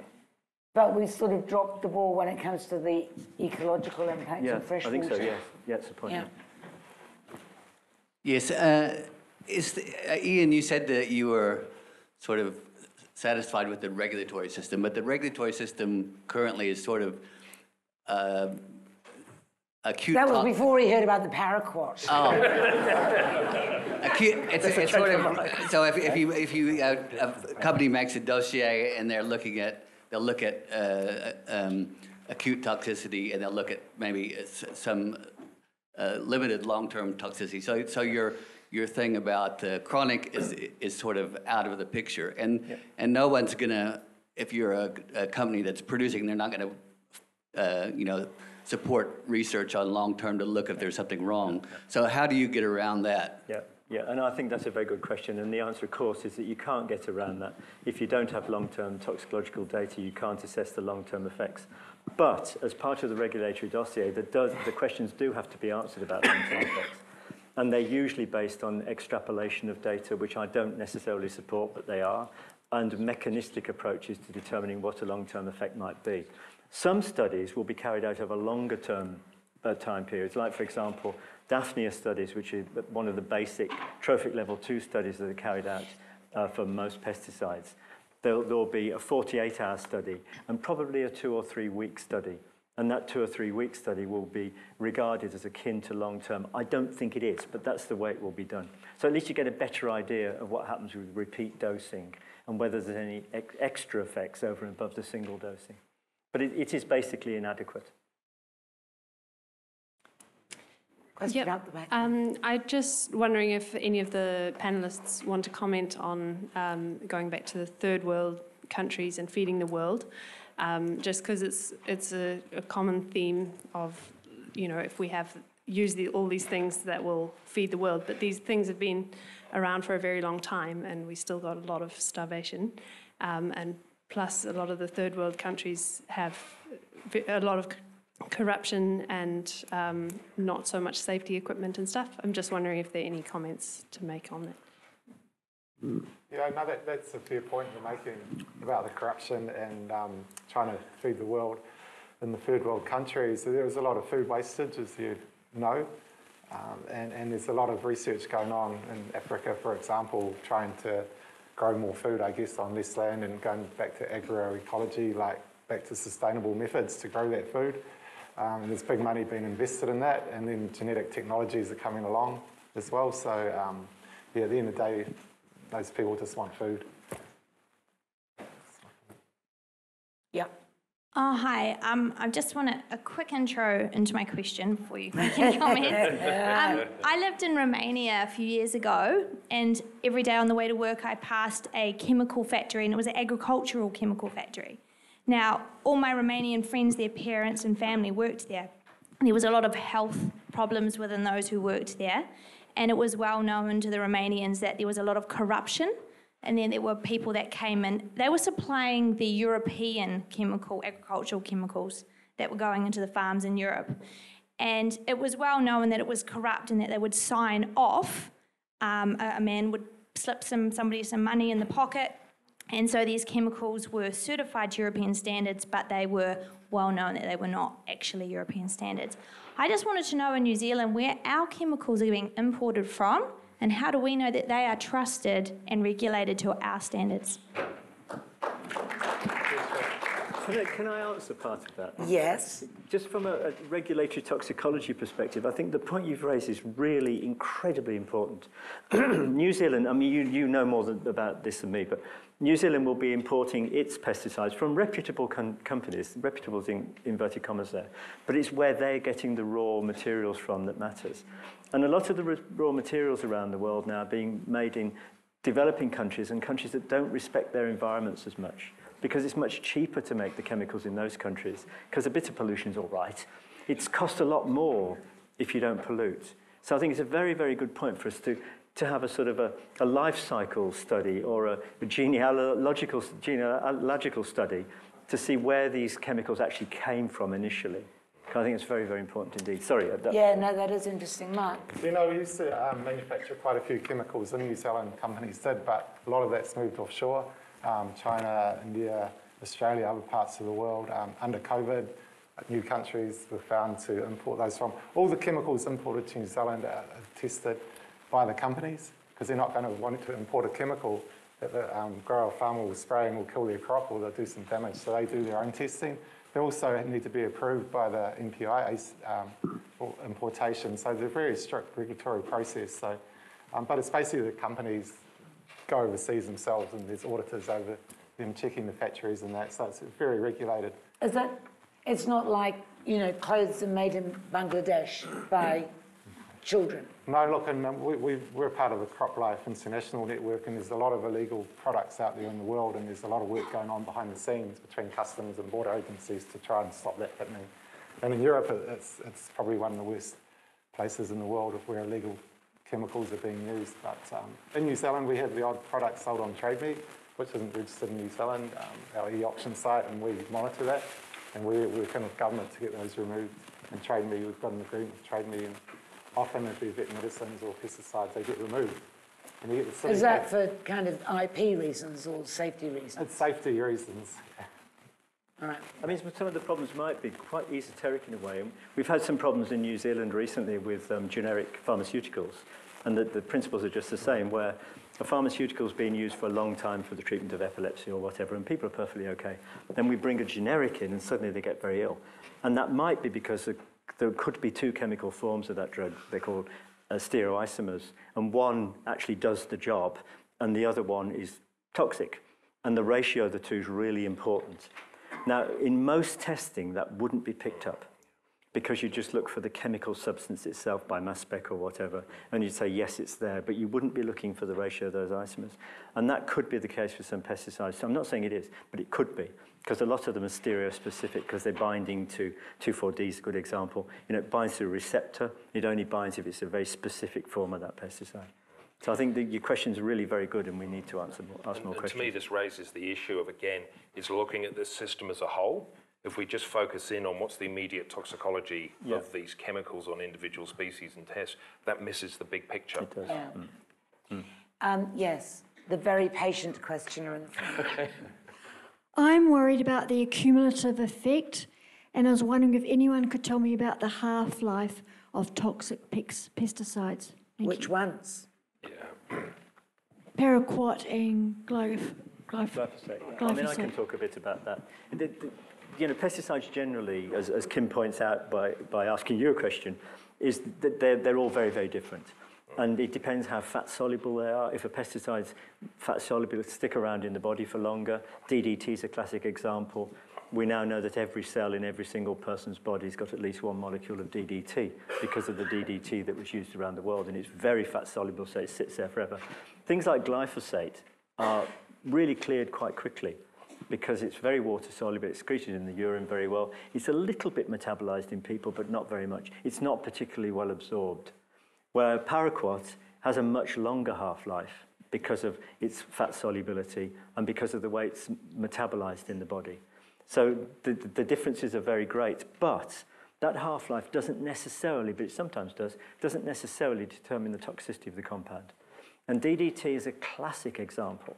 We're very worried about DDT because it hangs around for a long time. But in human cells, it's probably hanging around in the membranes of cells and not doing any particular damage. It might be, we don't know.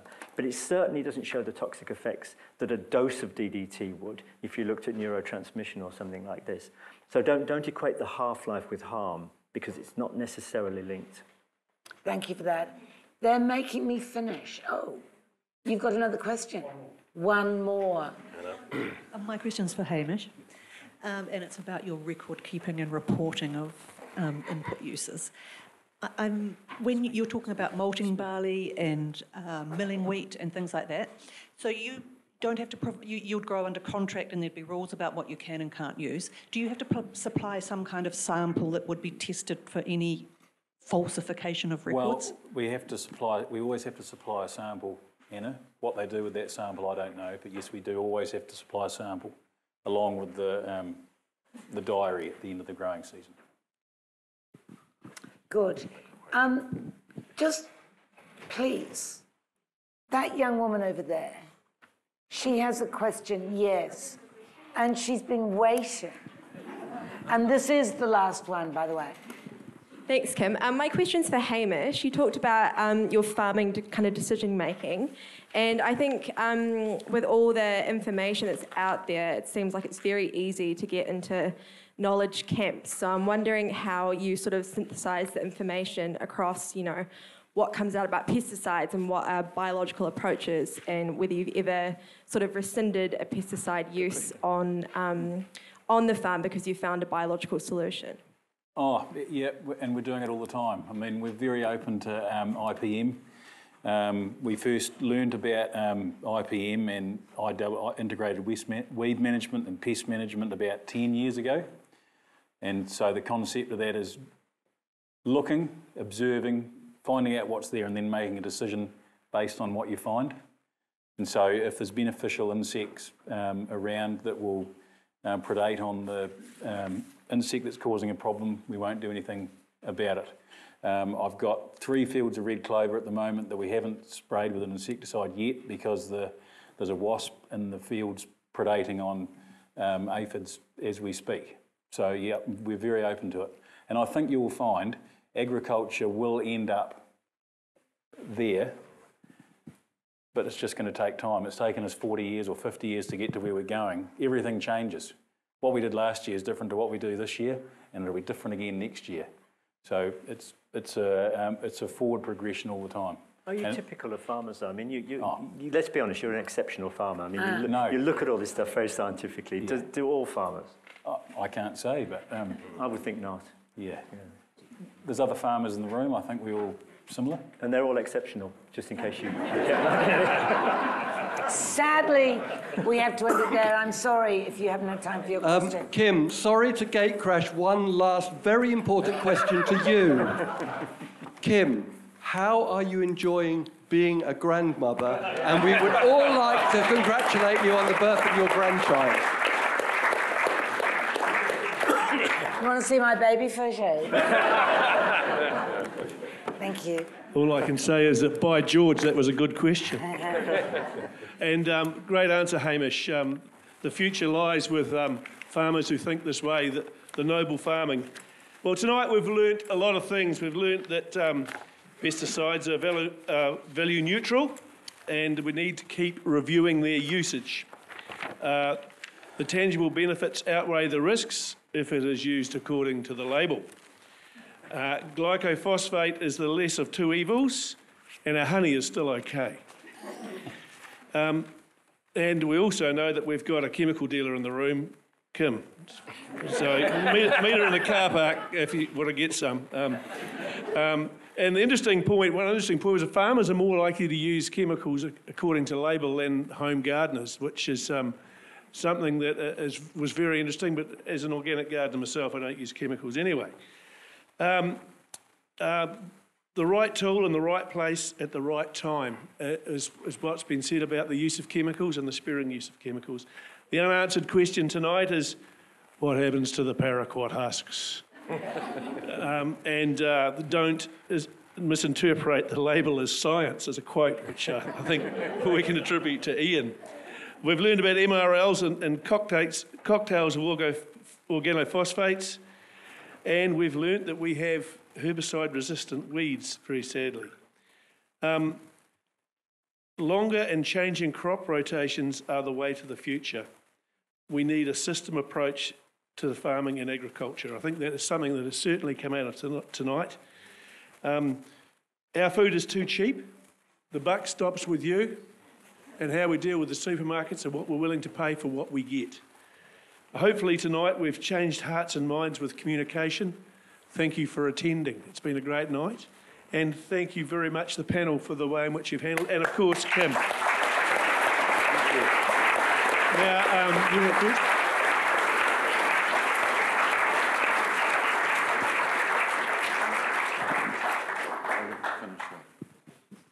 Yes, Sue's got a whole lot to say here. I'm afraid I'm stepping in. I'm stealing the thunder here.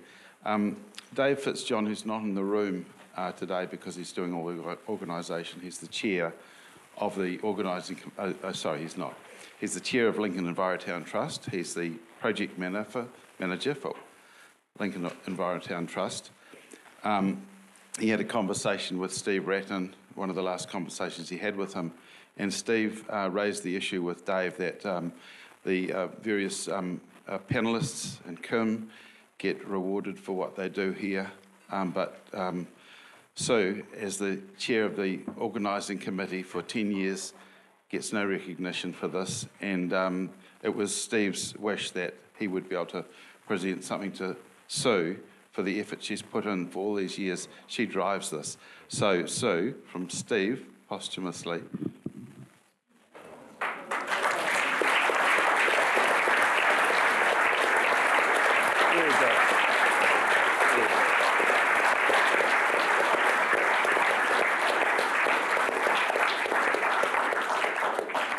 Now you can have the microphone. Oh, I don't know if I can quite cope with that. Oh, thank you, Steve, and thank you, Ralph, and thanks to Dave. Anyway, so thank you everyone for coming. Basically, you guys, if you didn't come along, we wouldn't have this wonderful night, would we? As you've learned, I'm Sue Javis from Lincoln Envirotown, and just for a short while longer, Lincoln University. It actually took us 2 years to plan for this event because last year when we were going to hold it, we couldn't because of COVID. So we have been planning this one for longer than usual. We were planning this year to be running an event like this about tourism.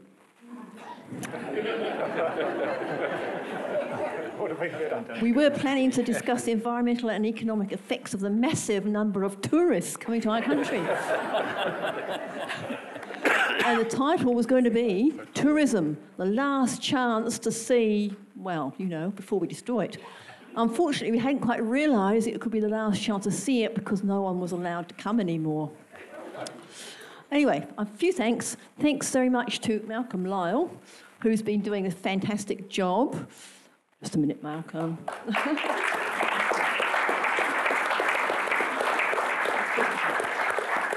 As he always does. We can't get rid of him now, can we?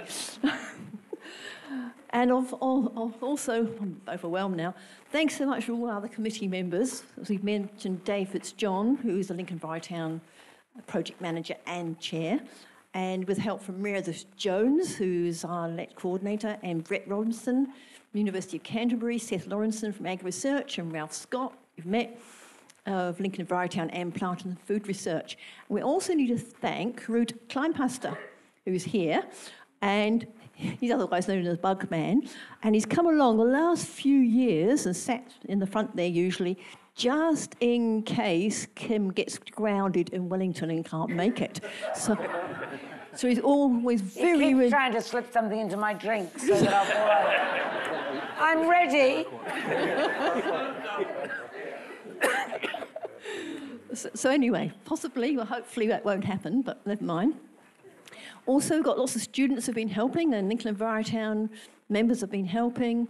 And of course, we need to thank Lincoln University for hosting this all these years. And of course, the panellists. The panellists have been giving their time freely. You know, they've just donated their time here, so that we are so amazed by that. Give them all a fantastic clap.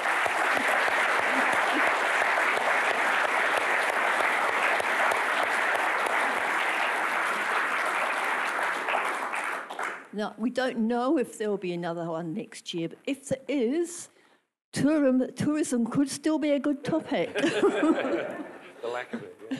Well, it could be, what are we going to do when we do get tourists again? Who knows? So anyway, I think basically it's thank you for Kim, because it wouldn't work without Kim being so fantastic. It's always there.